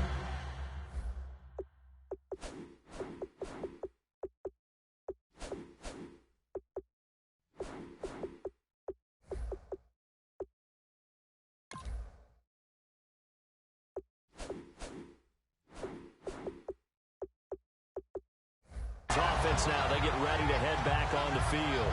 And that recipe on their last drive that resulted in a touchdown looked pretty good, so they'll be hoping to do that once more.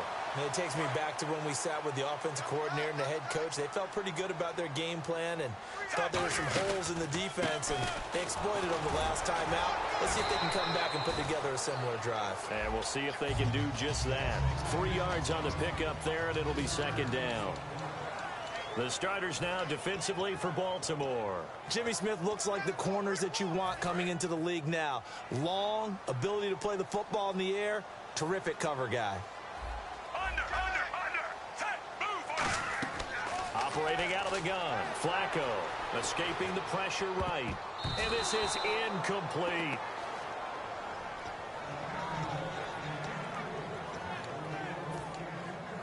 In danger of squandering their great field position as they come up on a 3rd and 7. They'll run it here. This is Buck Allen. And he will have the first down inside the 10 to the 9-yard line. And that run was what a lot of people called an explosive run. Gave them good yardage, solid yardage. They feel good about the whole thing, and they did it behind a 2 tight end set. It's always interesting to watch what offenses want to do with the 2 tight ends. Sometimes they line them up together for a power set. Sometimes they put one on each side of the line of scrimmage to balance things out. No matter what, though, when you see 2 tight ends on the field, your first thought is to think run. In this case, the offense was able to run successfully.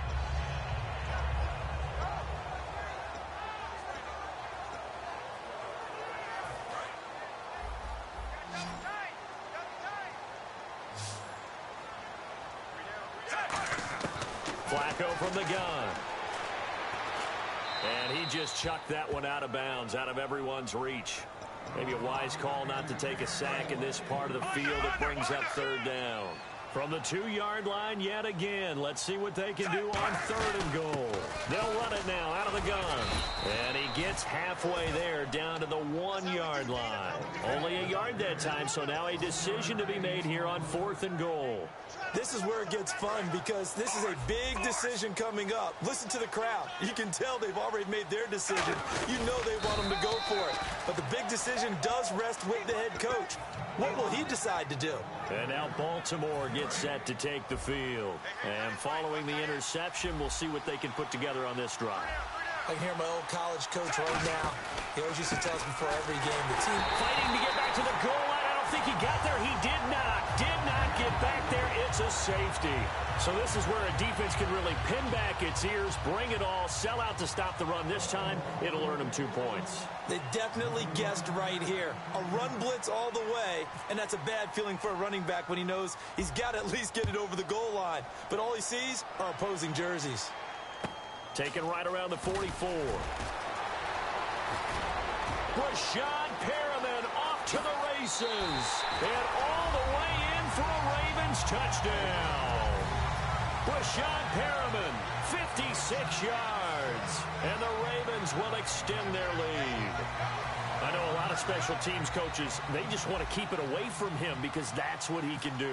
And others have egos that their players can't keep up with. And they say, challenge him, kick it to him. The way he runs, as fast as he is, I wouldn't challenge him at all. I'd do everything possible to keep it away. He is just a blur when he gets a full head of steam, and he got a full head of steam there. Here's Tucker now out to kick this one away. This is taken about 7 yards deep.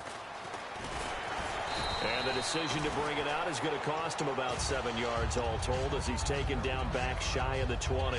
And now Baltimore gets set to take the field. And last time they surrendered the safety, we know they don't want to do that again.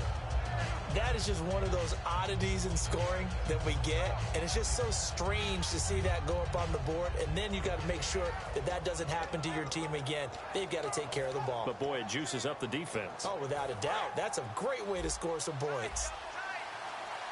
So the D-line's going to spread out. The drive begins with a handoff to West. And he is going to lose yardage here. It's a loss of a yard there, and now 2nd down. We just saw another example of how the defense is winning this game. Really at the point of attack, the offensive line's just getting pushed around. I think now as a play caller, you got to give them a little bit of help. Maybe you keep your tight ends a little bit more. Maybe the running backs help you a little bit with the pass blocking. But you've got to help them get some confidence because you can't abandon the play calling right now. And the hit jarred it loose. It's incomplete. Kamar Aiken, the intended receiver, and it'll bring up 3rd down. Everything looked right on that play except the conclusion. He dropped it, an in route, going into a little bit of traffic. Maybe in the back of his mind, he was wondering where the hit was going to come from. Flacco, and that is incomplete. He was trying to get it to Steve Smith that time, and that brings up 4th down. But no second guessing the call here. It was 3rd and long, so throwing the football was probably the smart play to try and pick it up. But they don't get it, and now the defense goes off the field feeling pretty good about themselves, gaining some momentum as they force them into a likely punting situation.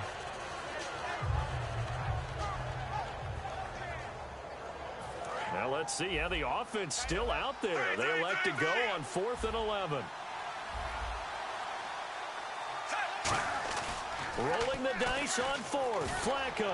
And this is incomplete. Boy, a real head-scratcher there. And, boy, possession here turns over with the football already being in the red zone. The Ravens offense now, they get set to head back on the field. And last time, they had it 4th and goal, rolled the dice, didn't get it. Now they've got to put that behind them, try to put together another drive. A simple tip of the cap, a nod of the head to the defense. Congratulations, you got us last time. But you didn't hold us the whole time. We got down to position where we were able to be in position to score. Let's go ahead and attack again. Continue to have that kind of confidence. Not worry about the one play that didn't allow them to get into the end zone. And this time they'll be trying to get it into the end zone. And they'll take it into the end zone for a Ravens touchdown. Crockett Gilmore, a 16-yard touchdown. And the Ravens will add on to their lead. The tight end position has always been dangerous, especially in the red zone, short field. But now even more so because these tight ends aren't necessarily the tight ends of old. They're the rocked-up wide receivers who have a little bit more speed. Way harder to cover than before.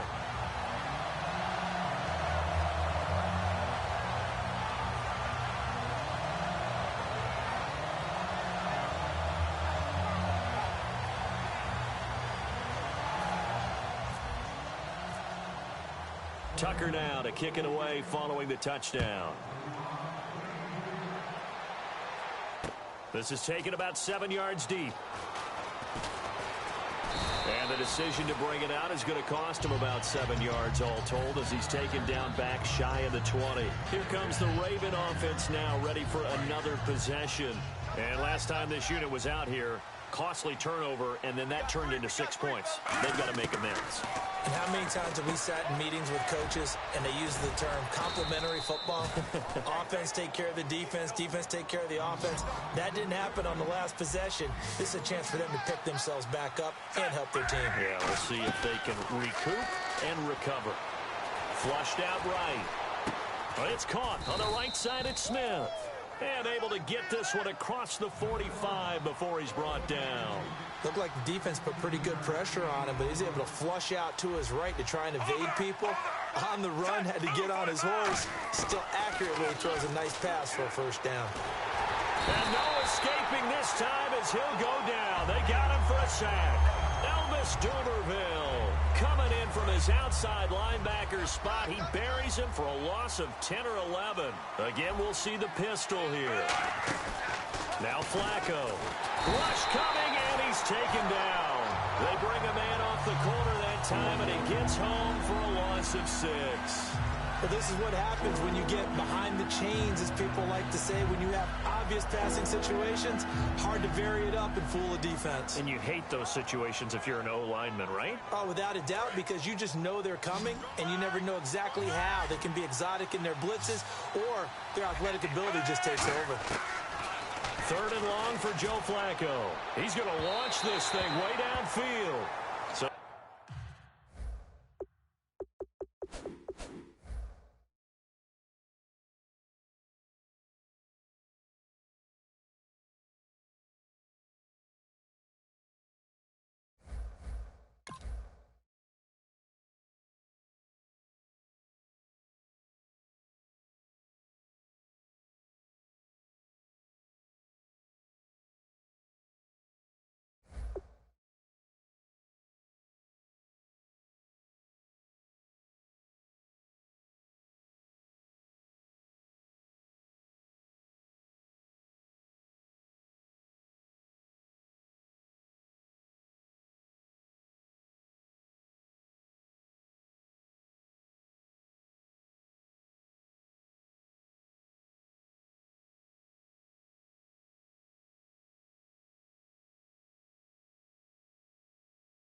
Hello, everybody. I'm Larry Ridley, and this is the NFL on EA Sports. Tonight's matchup features two quarterbacks who will be trying to lead their team to victory. It's the Cowboys going up against the Ravens. With that, we'll send you up to Baltimore. And standing by at M&T Bank Stadium are the two men who will call the action. That's Brandon Godden and Charles Davis. Larry, we are coming to you from the heart of Baltimore, nestled between Russell Street and I-395. We're at M&T Bank Stadium. Coming up, we've got what should prove to be a good one between the Dallas Cowboys and the Baltimore Ravens.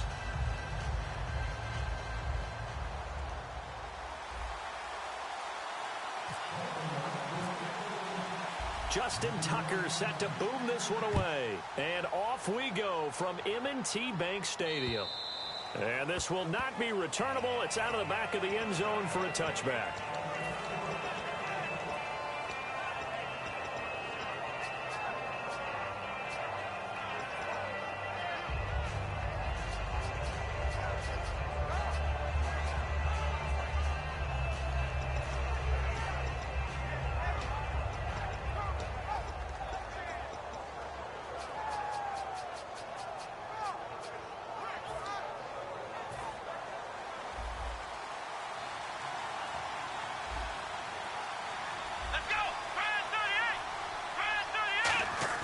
Prescott on first down.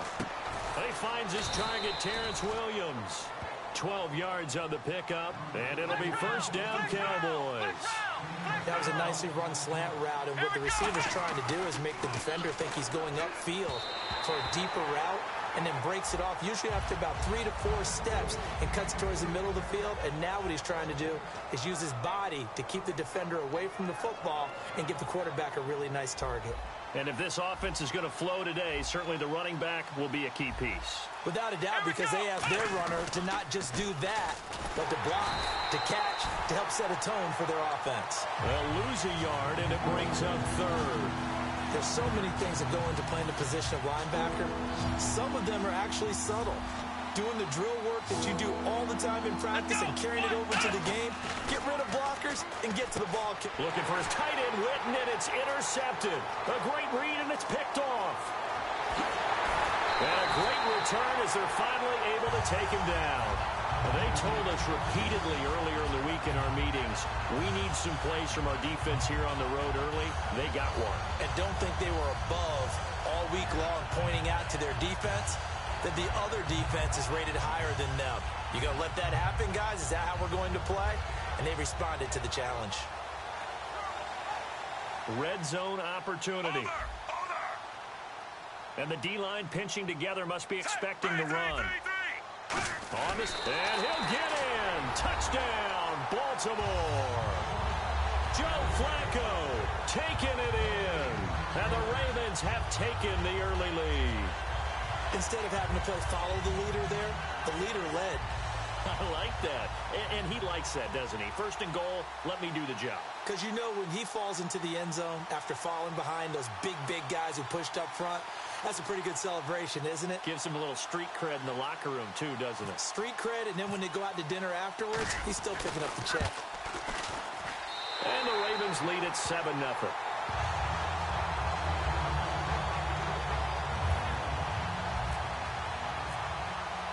Tucker now to kick it away following the touchdown. And that'll carry over the back line of the end zone for a touchback. The offense for the Cowboys now working their way back onto the field. And following the interception, just any interception, are you a little bit more cautious when you start that next drive, or no, you just throw that out the window? I think you are. I don't think that there's any way you can run back out there and go, totally didn't affect me. Let's just go ahead and be loose with the football again. You're going to take care of it, but you have to be careful about being too cautious because now you can't run any offense at all. Still want to attack. We'll see how they attack them here. 4 yards remaining now on second down. They come up in an offset eye.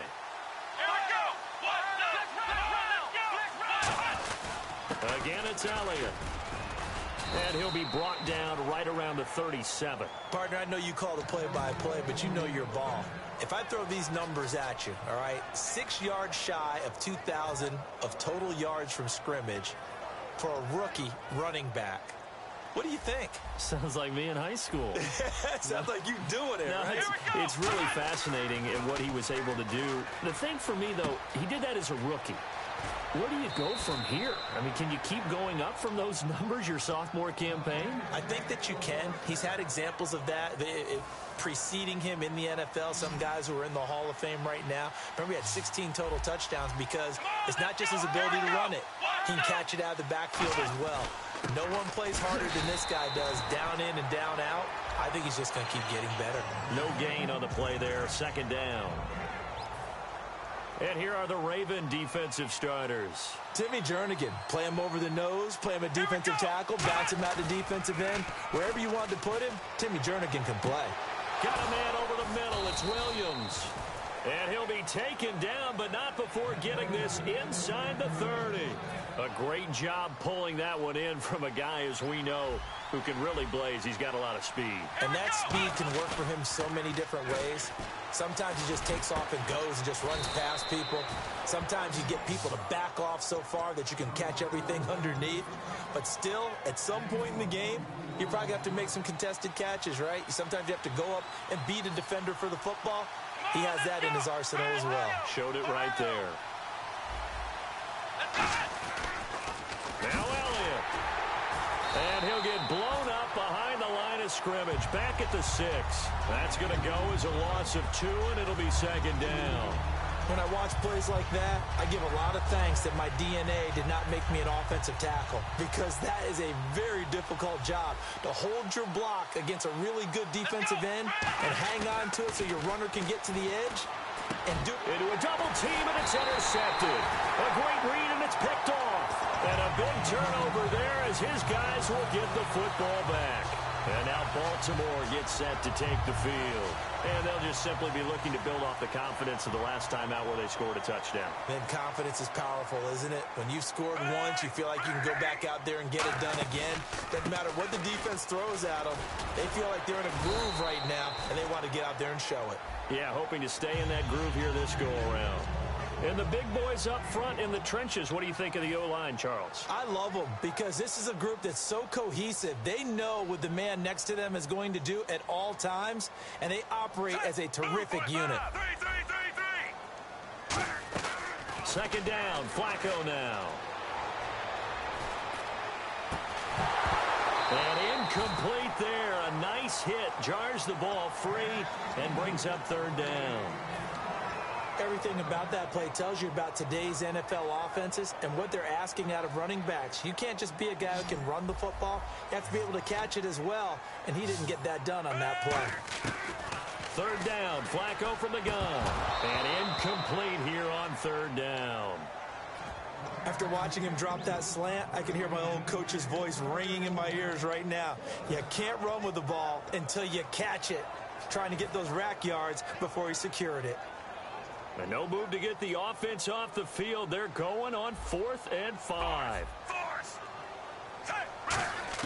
They do snap it. Flacco now. Got a man, and he hits him in stride. And he will have a first down as they get into the ground at the 37. I don't know if I agree with that. I guess they don't care if I agree with that. But, boy, you have to be surprised by that, right? I definitely was surprised that they decided to go for it in this situation. But they must have either felt like they either had a great play call on or they're trying to show extreme confidence.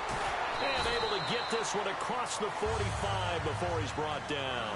Second quarter now. Brandon Gaudin, Charles Davis with you. It's the Ravens who have the football.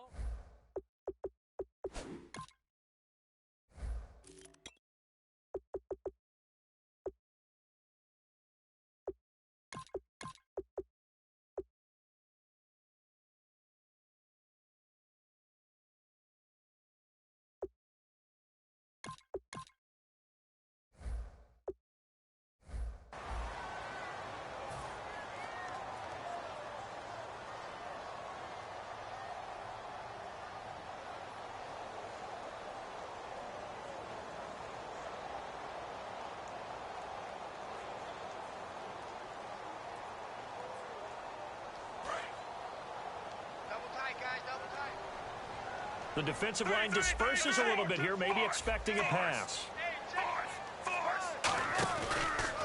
Flacco gives to Allen. And this one goes nowhere.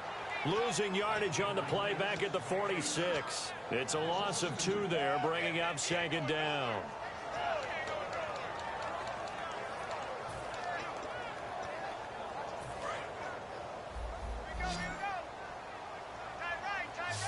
They'll come out in the pistol. On second down, Flacco to throw.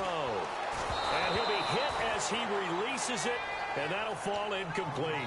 They got pressure there and only rushing 3. And there's a defensive coordinator right now who is celebrating not just getting home with 3 there, but realizing if that's the type of pressure he can get in the entire game, then his pass defense is going to be excellent. You're dropping 8.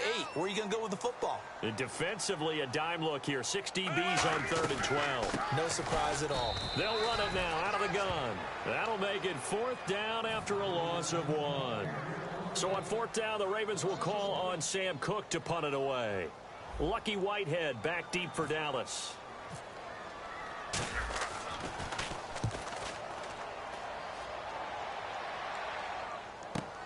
And he'll go ahead and field this at the 5. 6-yard return after a punt of 48. And the Cowboys will be backed up to start the drive. They'll have it 1st and 10.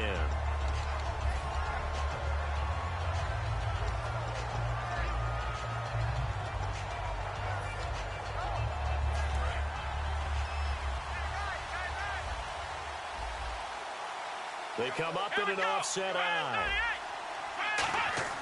Trying to shake off the interception. He'll look to throw. He couldn't quite hold it. Got hit. Ball pops out. Incomplete. Let's look ahead for a quick minute. We don't have the schedules yet for next year, but what we do have are the 5 international games that will be played. 4 in London and then 1 again in Mexico. Jacksonville, Baltimore, Miami, New Orleans, Cleveland, Minnesota, Rams in Arizona. Those in London, and then Mexico's going to get a great game. The Raiders and New England. Yeah, you're exactly right. And just think about the ones in London. Remember, they're splitting them between the 2 different stadiums in London, so they get a different flavor in all of these places. But Mexico, for the 2nd straight year, the Raiders are coming to town. That should be a whole lot of fun. Should be a ton of fun and a very good matchup.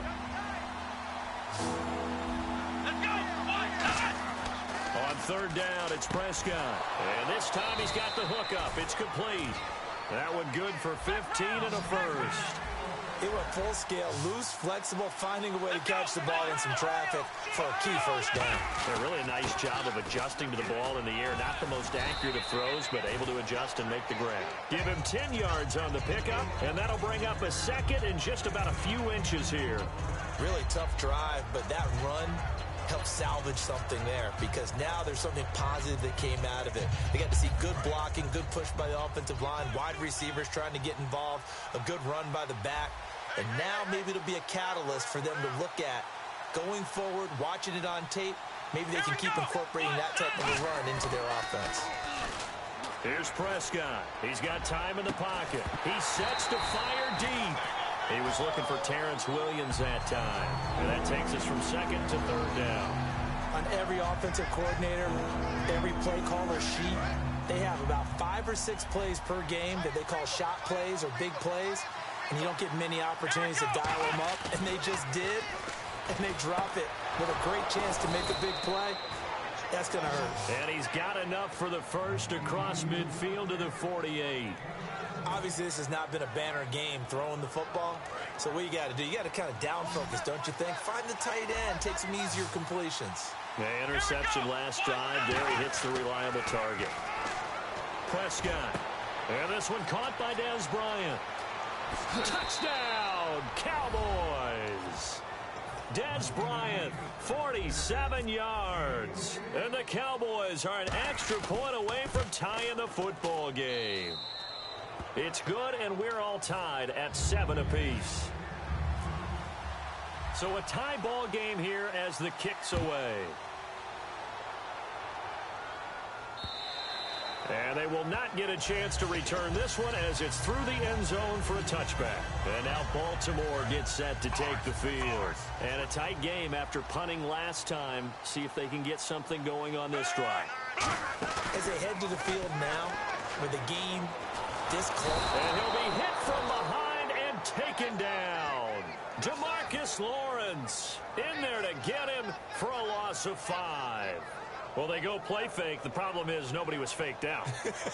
And when no one's faked out, what's the end result? Quarterback gets hit. So the defense has put them in a tough spot. It's 2nd and long. And some changes here as the D-line separates some. Now it's Flacco. Looking left side, he's got it. Complete. And they're able to get this one across the 35. It's a pickup of 16 there, and it'll lead to a new set of downs. When you see zone defense and you know you've got a drag route on as your primary call, you got to be really careful as a passer about how far you let your guy go because he might wander into some tough coverage. And we've arrived at the 2-minute warning here in half number 1.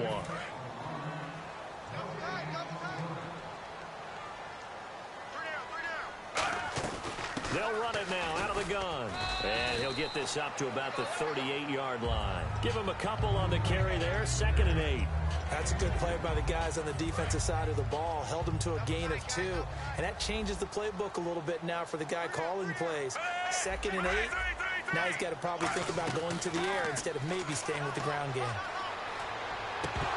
And he whips that one incomplete there.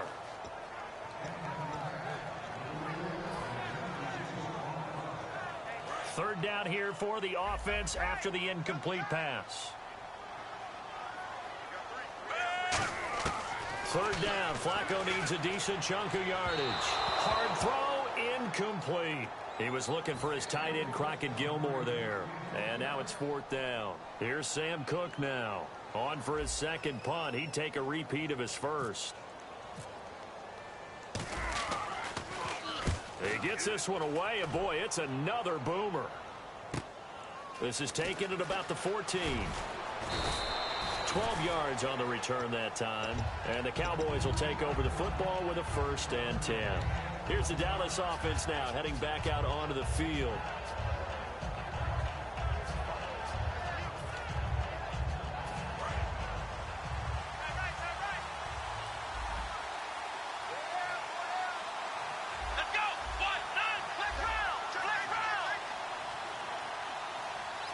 And the wideout in motion. 1st down, Prescott. Throw right side, complete to Williams. A good gain of 14 there, and it moves to James. Offense comes to the line now, 1st and 10. So the D-line's going to spread out. A 1st down carry by Elliott.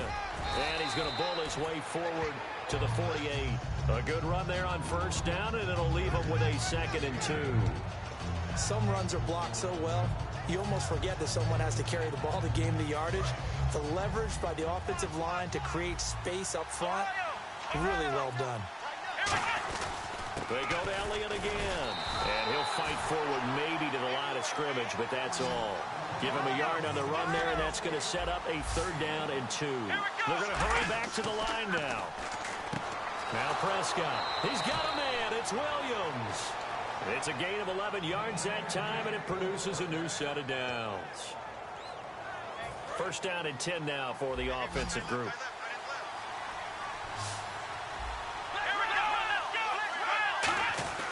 They'll run with Elliott. And able to break one tackle, but then quickly brought down. 2 yards on the pickup there. It'll be 2nd and 8.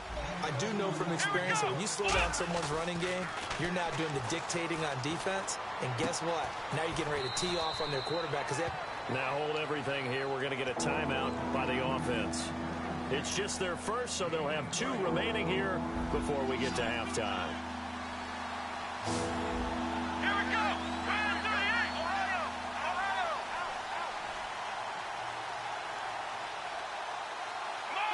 Bryant, the lone receiver, left. Let's go. Looking to throw. Prescott under a heavy rush, and down he goes. They bring a man off the corner that time, and he gets home for a loss of 6. Now whistles come in. We're going to get a timeout here by the offense. So that means they're down to 1 remaining here as we head toward halftime. The offense staying out there. They look prepared to go here on 4th and 10. Prescott to throw on 4th. And that's caught by Beasley. And he's going to get the first down here as he's taken down at the 22. Now hold everything here. We're going to get a timeout by the offense. And with halftime on the horizon, they'll be out of timeouts from here forward.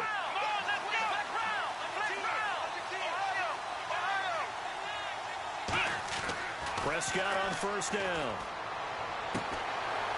And Dez has got it. Dez Bryant for the Cowboy touchdown.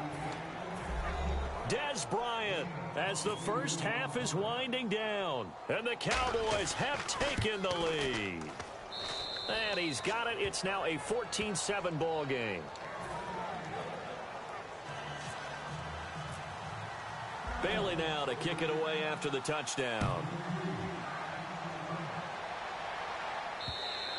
And this will be a touchback as that sails over the end line. And now Baltimore gets set to take the field.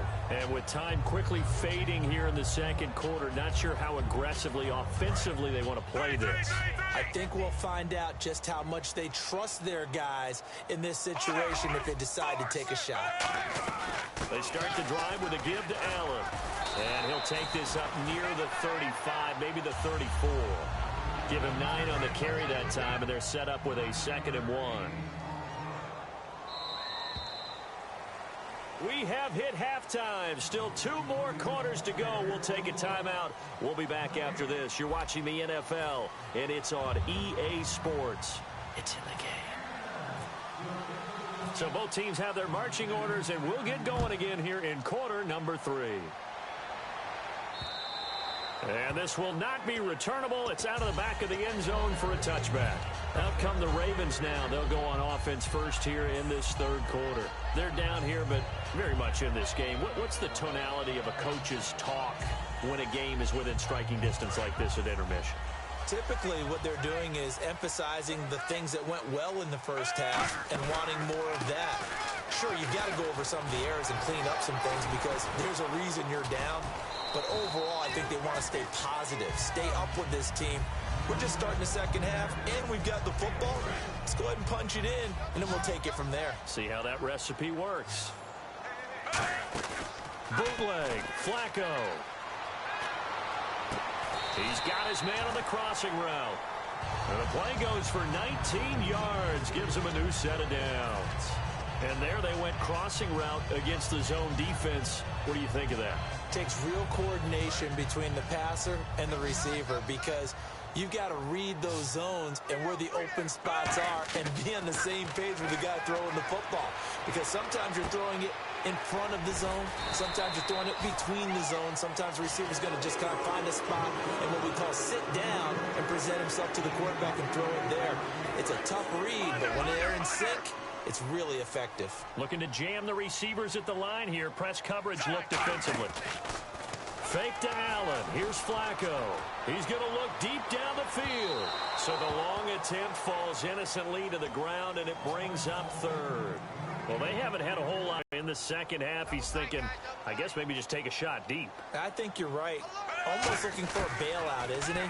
Can my receiver go up and make a big play for him? Looking for Perriman, and it's intercepted. Picked off here by Anthony Hitchens. 20. And they will finally get him, but not until he's all the way down inside the 15-yard line. A look at the offense now here coming back out on the road for their first possession of the second half. They come up in an offset eye. They'll try and get the running game going with Elliott. And he'll get about 3 just outside the 10, stopped at the 11. The former Charger All-Pro Eric Weddle on the stop. Partner, you know I love to point out when teams break tendency and do something a little bit different from the norm. But when you run the ball in the first play of the drive, that's not a tendency breaker at all. That's just trying to establish yourself as you move forward. 7 yards on the pickup there, and now they've got it first and goal. Partner, he was going through his progressions. Not there, not there. After about the third one, he decided he better pull it down and run for it. And he slides down and avoids the hit for good measure.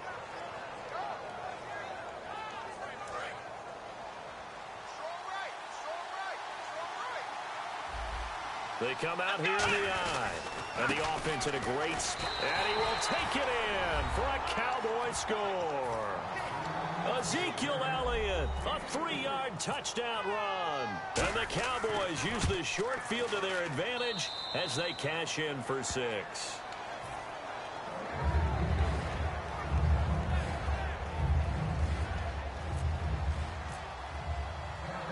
Bailey now to kick it away after the touchdown. This will be taken to the back of the end zone. And now here come the Ravens. Looked like they had something going last drive. Then the interception happened. Will they recover?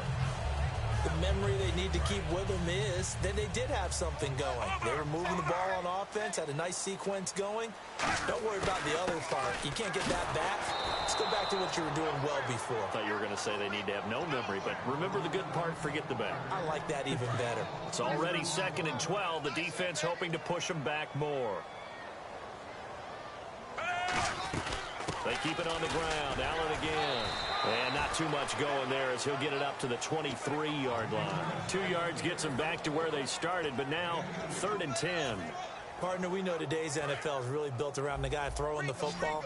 But these short runs, they still pay dividends because they can take their toll on a defense and they can add up as the game goes along. You control the clock, you control the ball, and that way you often control the game. A nice pickup there of 11 yards, and it'll move the sticks.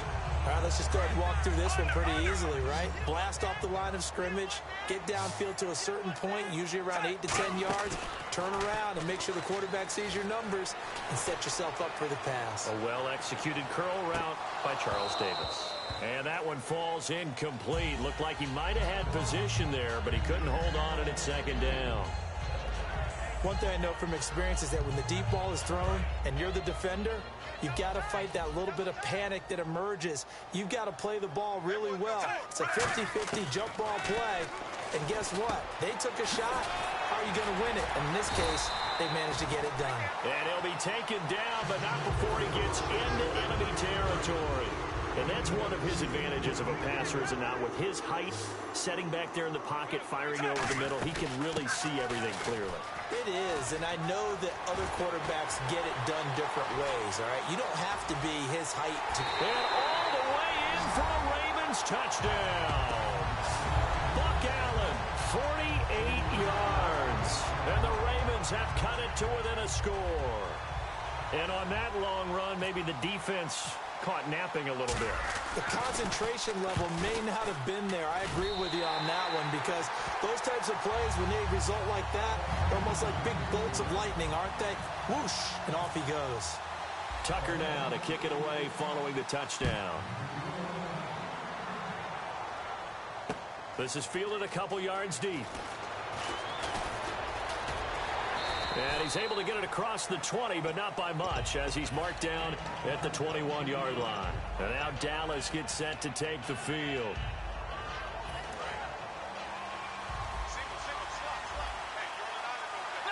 One man in the backfield, Elliott. And he'll get it up the middle.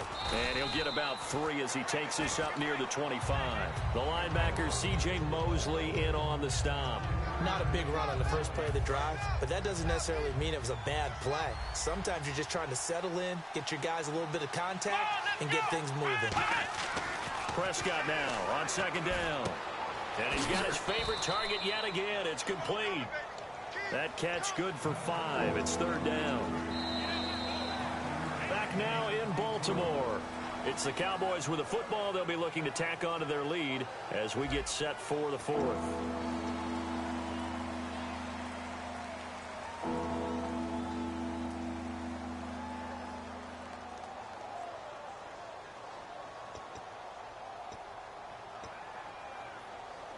Third down now following the completed pass.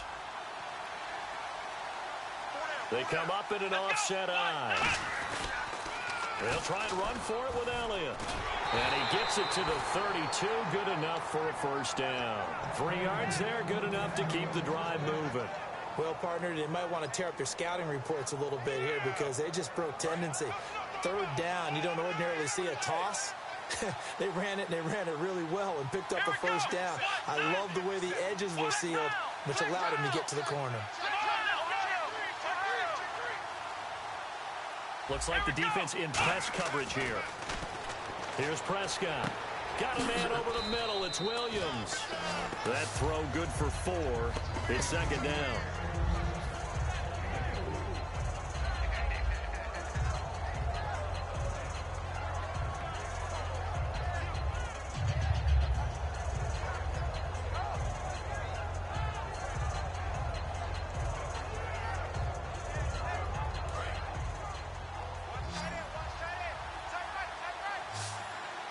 One man in the backfield, Elliott. Second down, Prescott. Bryant with a catch right side. And he'll get up near the 44.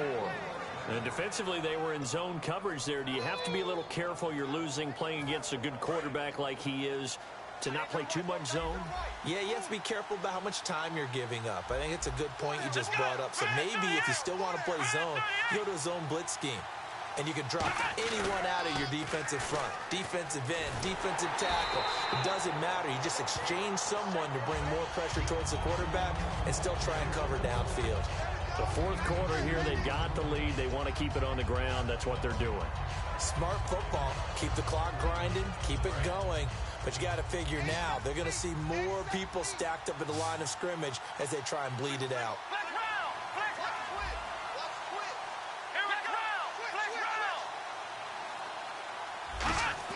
A second down throw for Prescott. And this one complete to Witten over the middle. And he eventually goes down, but not before reaching the 30-yard line. That one goes for 24 yards. And the game just keeps evolving. Big guys running those corner routes, so difficult to cover.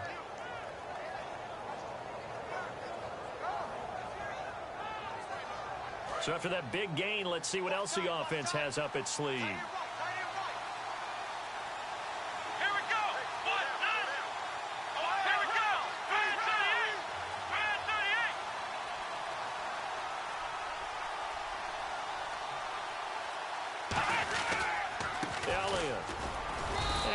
Push his way forward here.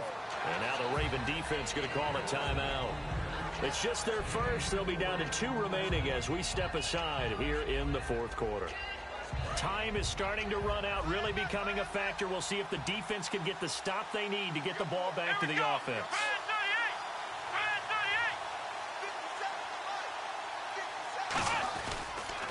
On second down, Elliott. Well, he'll lose yard. And now the Ravens are going to take another timeout. That's going to leave them with just 1 remaining here in this fourth quarter. Out of the huddle now for play number 9 on this drive. This is 3rd down and 8. On 3rd down, it's Prescott. Oh, there's that man again. It's complete. And he will have the first down before he's tackled at the 12. And that pickup of a first down, that's going to leave a mark because they really needed to stop them there, didn't they? Oh, so frustrating. Defensively, you're a play away from getting that football back here down late. Tough. Now they've got to find a way to create a turnover or takeaway. Otherwise, this one will probably get away from them.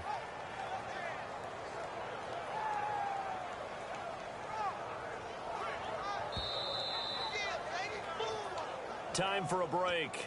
We'll come back, see what transpires after this. Long drive. The defense just cannot seem to catch a break and get off the field. Another carry tonight for the workhorse Elliott. And he'll get this one down to about the 10-yard line.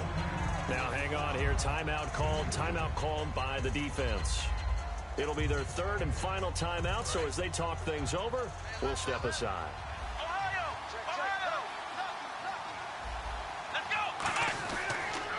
They'll pitch it out to Elliott. And he'll take it into the end zone for a Cowboy touchdown. Ezekiel Elliott, his 2nd touchdown of the night. And the Cowboys will extend their lead. He's got it as they double up the lead. This one's now 28-14.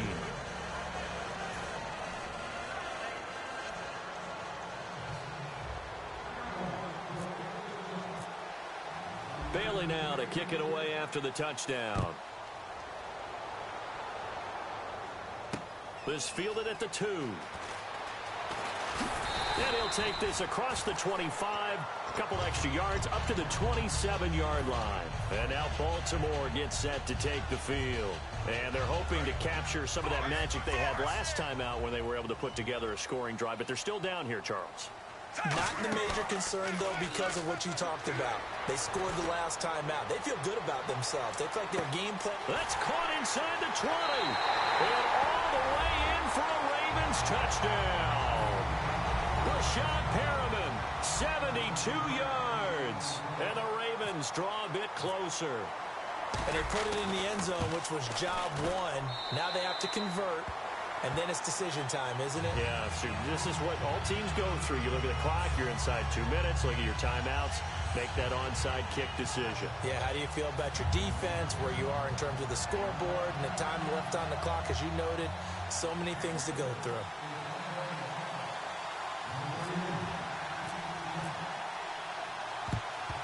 And the Cowboys are able to recover. They had to go for it with no timeouts remaining, though now. This one's as good as over. They gave it an effort. They tried their best, did everything they could to try and get the ball on the onside kick. You're exactly right. They had to try it. It was their only option. And now this game is done. Just take it, kneel, and call it a day. They come up in an offset eye. They'll try the sweep with Elliott. And he'll do a nice job here just to fight his way back to the line of scrimmage. That's going to go as a loss of a yard, and it'll be second down. Well, this is going to sound a little strange, but that was a really nice effort because he broke a tackle and almost sprang free, but it still ended up with a loss of yardage. The defense won that battle.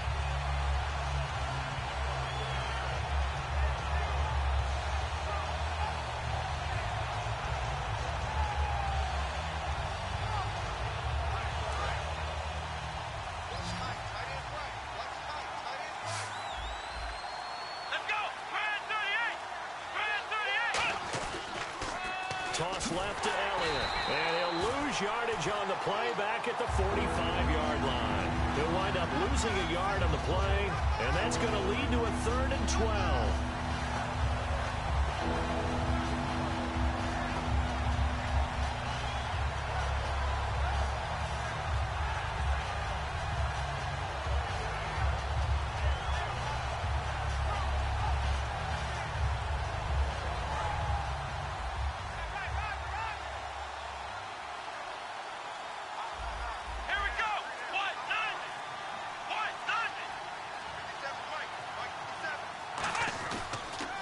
Now they'll run it on the toss.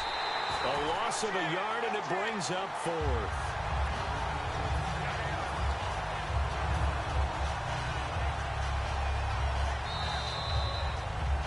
A road win in the National Football League. Charles, you never take that for granted, no matter who you're playing, no matter where you're playing. You take it and you run with it.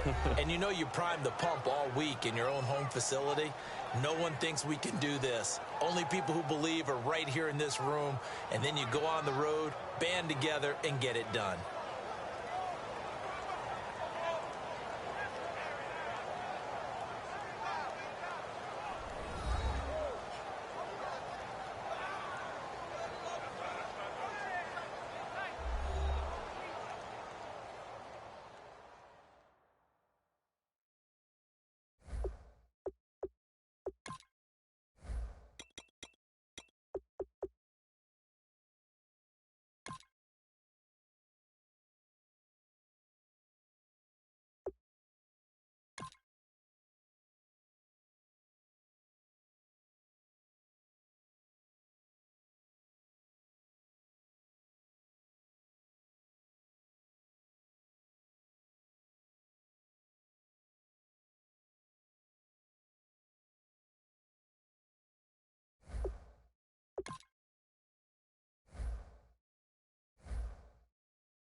Hello, everybody. I'm Larry Ridley. Welcome to the NFL on EA Sports. Anticipation is mounting for today's game, and we've got two quarterbacks looking to make an impact.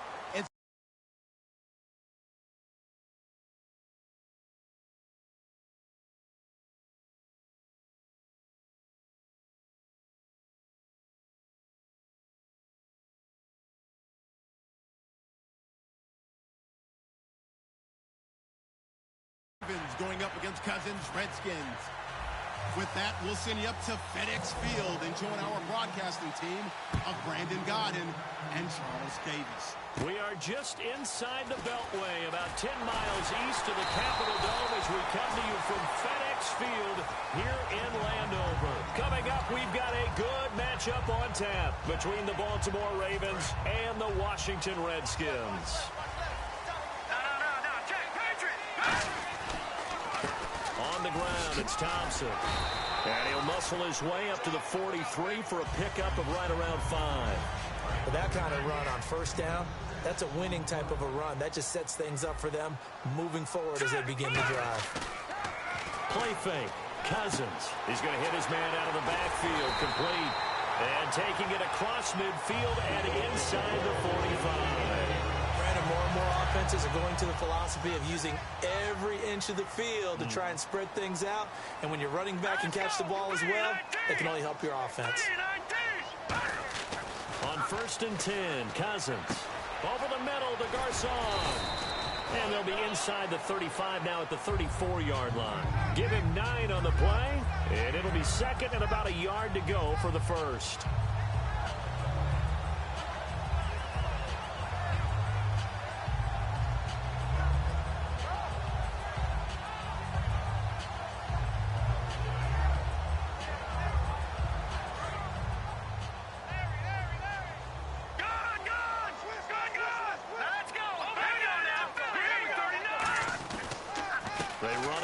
Thompson. And he works it to the 30-yard line here, right at the 30. It's a gain of 4 there, and it gives him a new set of downs. 2nd and 1 is often an invitation to take the big shot downfield. I'll bet the offensive lineman said, "Are you kidding? We just get on our backs, and let's go get the first down." They love being physical.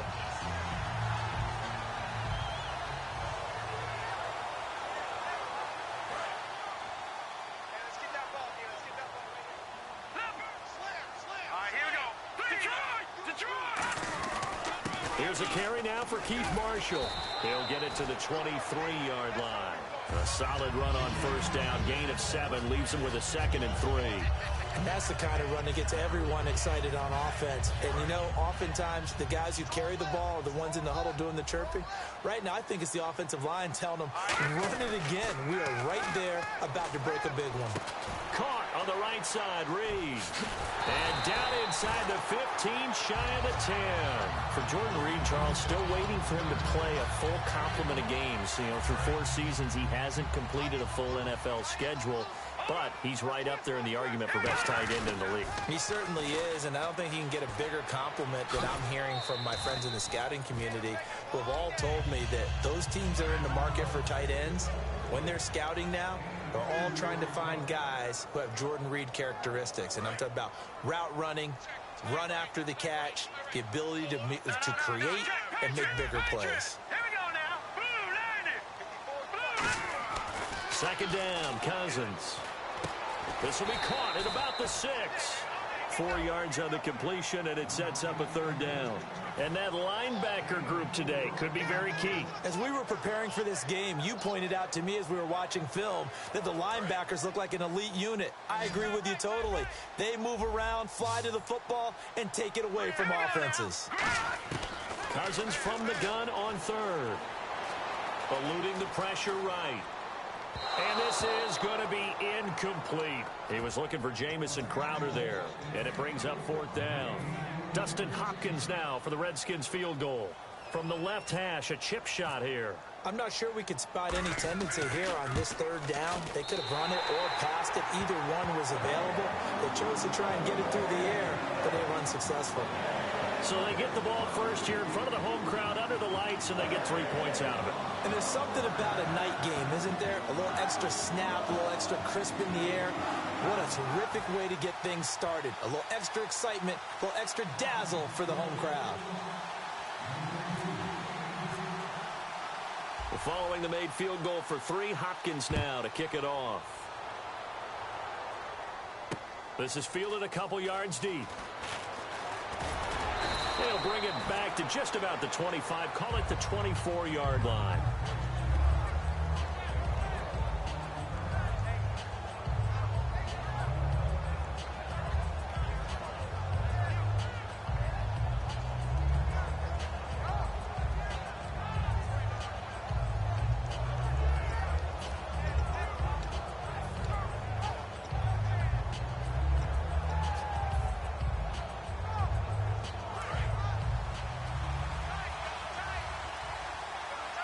They'll come out in the pistol. Throwing here on first down. Flacco setting up the screen for West. Stays on his feet.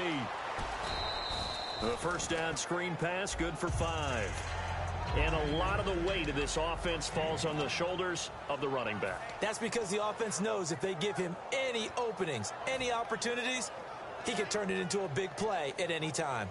So second and medium, 2nd and 5 now.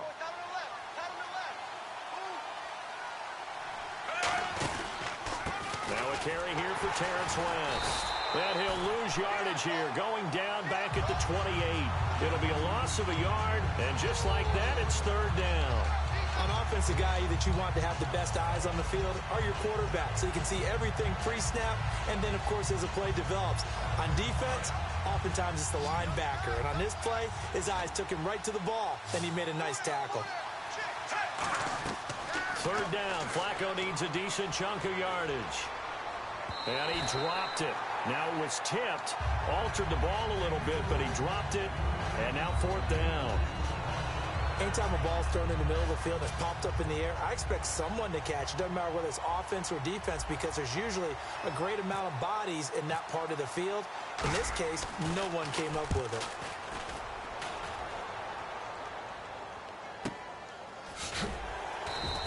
A big kick that time, 52 yards. And the Redskins will take possession with a 1st and 10. Out comes Washington's offense as they get set to take over here. And last time they got 3 points, but it was a chip shot field goal. And when you go to the sideline after a chip shot field goal, maybe the offense not too happy. It's a balancing act, isn't it? Because you're exactly right. They're none too pleased that they didn't punch it in for 6 points. But we also have to remember they did put points on the board. 3 points is 3 points. And in this league, you take points when you can get them. Not easily done. Trying to get one more in here before the quarter breaks. Back live, Charles Davis to my right. I'm Brandon Gaudin. It's Redskin football to begin quarter number 2.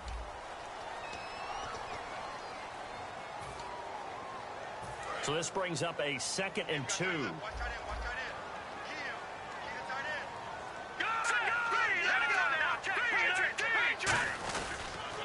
They'll run with Thompson. So he loses 3 yards there. Now 3rd down. Well, on that play, the expression, don't blink, you might miss something, certainly applied. That was fast. Defense diagnosed the play, and it was over in a heartbeat.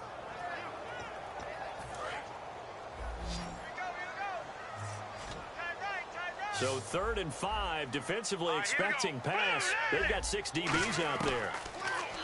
Cousins now. Pressure from his right, and he goes down hard, flat on his back. A well-designed corner blitz that gets him for a loss of 8 yards. So on 4th down, the Redskins will call on Tress Way to punt it away. And they're going to fake it from deep in their own territory. And oh, look at that, a diving catch. It'll be a gain of 11. And now Baltimore gets set to take the field. And the last drive, the first drive for them, not very good. 3 and out. What do they go to here? Well, you don't look down at your play sheet and say, this is what the problem is. Now let's find out who my playmakers are. Get the ball in their hands, and maybe the offense will move a little bit better. Sometimes it's more important to get it to the right people rather than dialing up the right number. Exactly. Or the right play, yeah. That too. Again, we'll see the pistol here. On the ground, it's West again. And he's going to be met at the line of scrimmage and taken down. And they'll lose a yard that time, and that's going to lead to a third down. There's another example of why they haven't scored any points so far. I think it's time to abandon the run game, spread things out, and go to the air. It certainly can't be any worse than what they've done so far.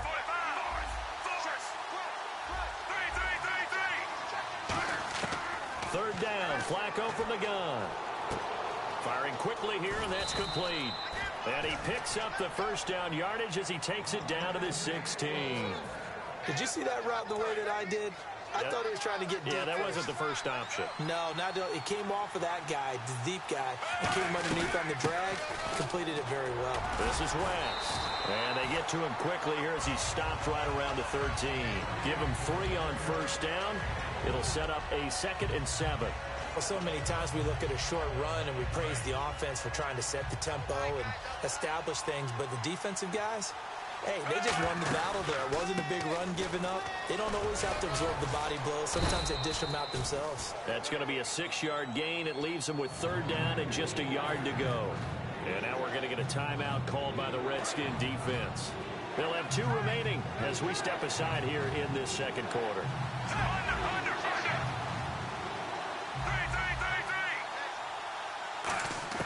Third and just 1. It's Flacco.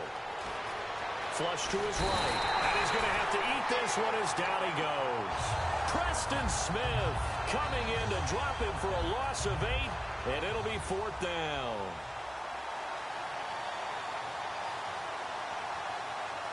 And with that, it's 2-minute warning time here in the NFL on EA Sports. So on 4th down, Flacco off to the sidelines. He gives way to Justin Tucker.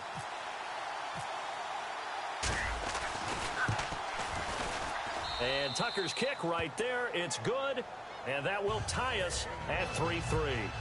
So the drive stalls out, but they are able to put 3 points on the board. Yeah, just a yard or 2 shorter than an extra point, so no problems converting there. This will be taken to the back of the end zone. And they'll put up the stop sign there as his guys will get it at the 25. A look at Washington as they come onto the field. And on that last drive, went for it on 4th, turned it over. A good job by their defense, though. They held them to 3, but this offense, they've got to be a little bit better, a little bit more careful here. And sometimes when you see these calls on 4th down, when they decide to go for it, it's not necessarily the coach saying, I believe in my offense. Sometimes the coach saying, I believe in my defense. I can afford to go for it here because if we don't get it, I don't think we'll give up more than 3. And that's exactly what happened there. You think that factored in? I do. I think that he had that in his mind going into the game, that I'm going to be aggressive on offense because I know I've got a defense that can hold up their end. Toward the sideline, and look at that catch. Dragging the toes, and that's going to be a first down. Well done. So the offense has it 1st and 10. And on the outside, they're playing press coverage. Cousins on 1st down. Looking for Crowder, and it's intercepted.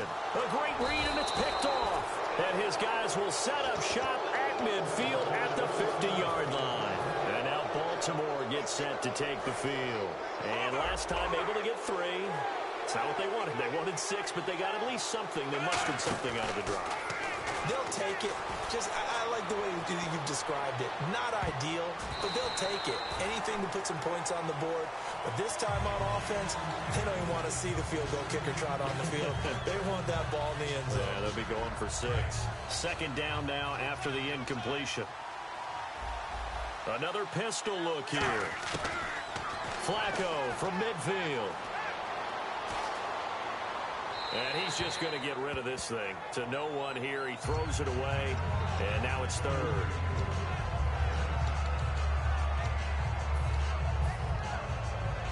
Incomplete pass on 2nd down. Let's see what the offense draws up here on 3rd. They'll run it now out of the gun. That'll make the Redskins looking for another timeout, and they get it. So that means they're down to 1 remaining here as we head toward halftime. The defense won that play so fast that I think if the running back even had time to notice if anyone was there, it was just a blink of an eye, and there was a loss on the play. Flacco and the offense staying put. They're going to go for it on fourth. Rolling the dice on fourth, Flacco. And it is incomplete. A surprising move to go for it. Predictably, at least somewhat predictably, it doesn't pay off. And the Redskins will take control of the football in great field position.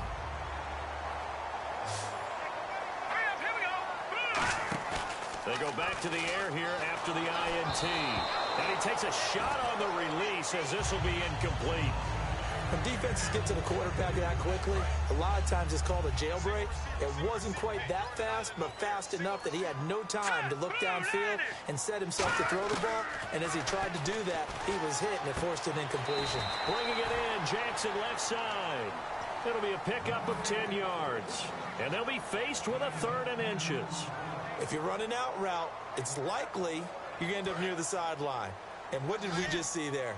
Toe tap. You got it. The benefits of practice. Toe tapping, foot dragging, picking it up, and making sure it was a catch.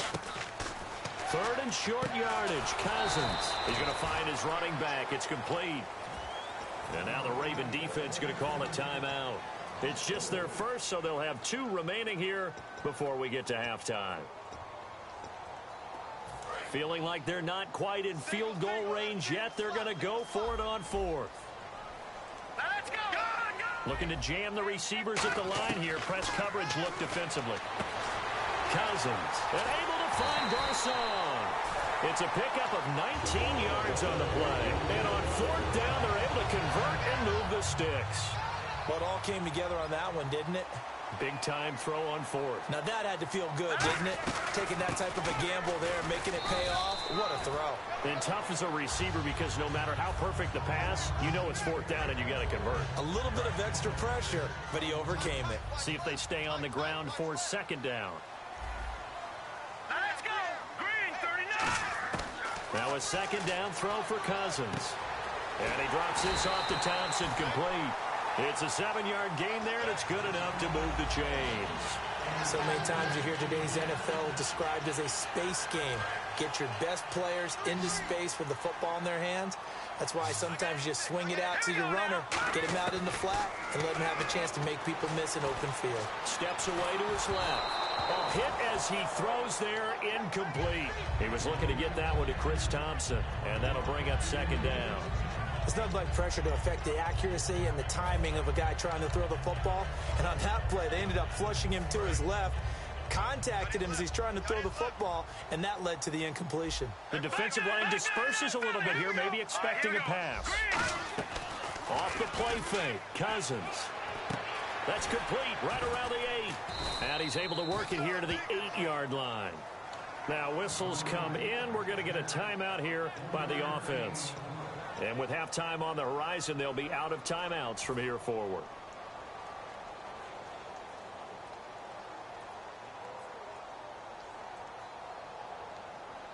This will be the 8th play of the drive. It's 3rd and 7. Hurry up, here we go. On 3rd down, Cousins. And this is taken in for a Redskins touchdown. Pierre Garcon in the final seconds of the first half. And the Redskins have taken the lead. That's one of the better examples of clock management I've seen. Whittled it all the way down just about and still put the ball in the end zone. And just a methodical drive and something really to take into the lockers here. Following the touchdown, Dustin Hopkins will kick it away. This is fielded a couple yards deep. And in hindsight, probably should have stayed where he was, as he'll only get back to the 16-yard line. And now Baltimore gets set to take the field. And you got to think, if this is anything other than just taking a knee, I'd be very surprised. Yeah, they've got enough to talk about at the half. Why do anything else? Just get out of there. Now a play fake here on 1st down. He's going to loft one deep left side here.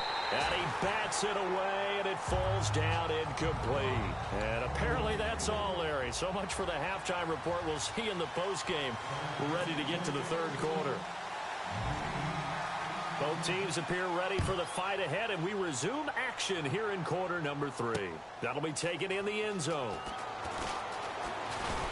And he's up past the 20 to the 22-yard line. Out come the Ravens now. They'll go on offense first here in this third quarter. They're close game, but they're going to need to do a little bit better probably here in half two, no? I would agree with that totally.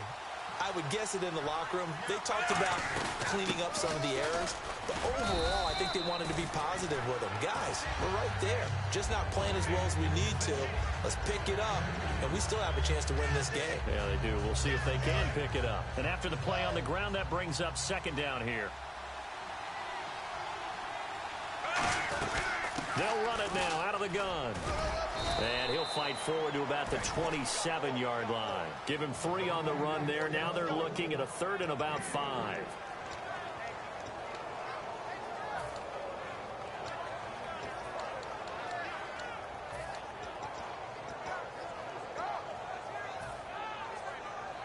Third down and 5.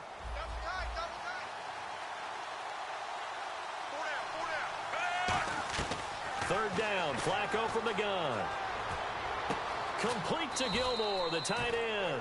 And he's going to have the first down at about the 38.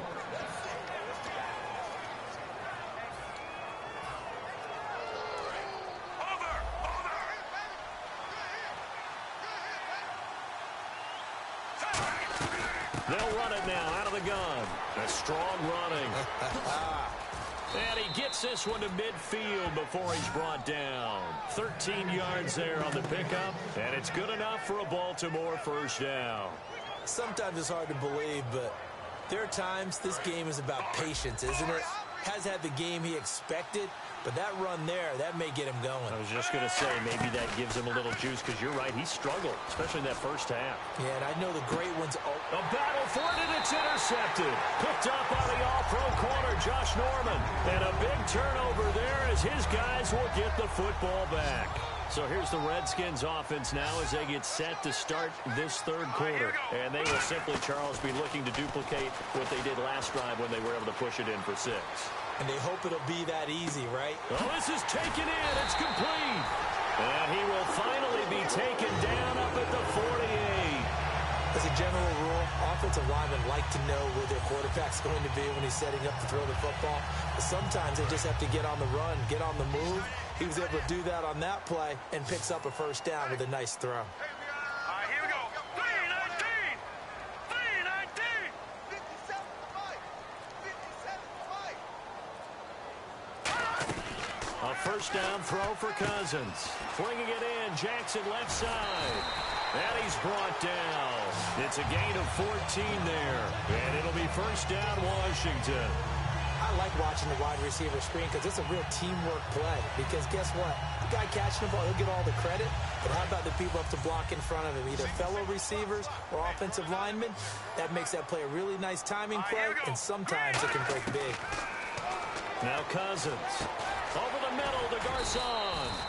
That throw good for 4. It's second down.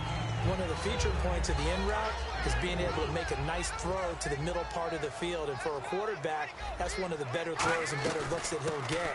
But he has to be careful not to wait too long and let his receiver wander into some tough territory. If he's late with the ball, he can get his receiver hit and hit hard. So third down now. They need the 27-yard line for a first. Cousins from the gun on third. Jordan Reed has it. Touchdown, Washington. Jordan Reed, 32 yards. And the Redskins find a way to stretch their lead. And nowadays in NFL football, you have to account for all the receivers, sure, but the tight end's such a weapon, and they prove it right there. Oh, without a doubt. And we're seeing now the golden age of tight ends catching the football. I go back to Kellen Winslow. To me, he was the prototype of what we're seeing today. We're seeing it each and every week now. And the decision to bring it out, a good one, as he's up a yard or two shy of the 30. And now Baltimore gets set to take the field.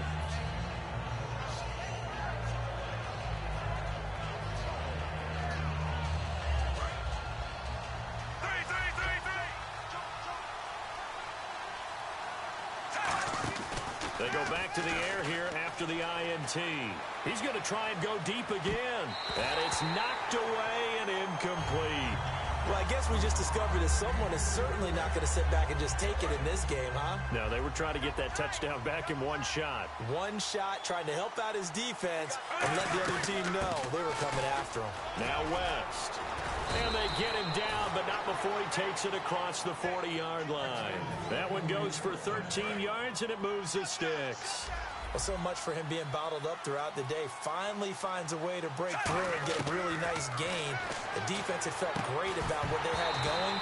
Now they've got to turn their attention to getting it back in that direction. Can they bottle him up again? Because I'd say after that run, confidence is pretty high for him. That incompletion, Charles, gives me a chance to put you on the clock real quick. NFC teams last year that did not make the playoffs that might make a push this coming year.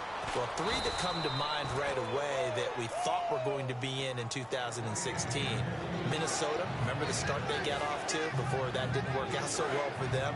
Arizona, we thought they were a lock to be in the playoffs. In fact, many of us called them Super Bowl contenders.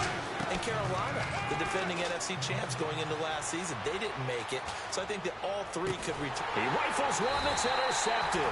A great read, and it's picked off. And they will take over at the 29-yard line. Now the Redskins offense, they get set to go back to work here. And that last drive, a long drive, but not just that. They had a great air attack going. Do they stick with that? I would think that they would, because if they were confident enough to do it on the last drive, starting backed up in their own territory, why would you change anything? They've got to be confident about what they're presenting and continue to do so. Yeah, because the secondary, they really look clueless. And that was amazing because that drive went and went, no adjustments and no big plays by the defense to knock the ball away. So here we go, 1st and 10 now.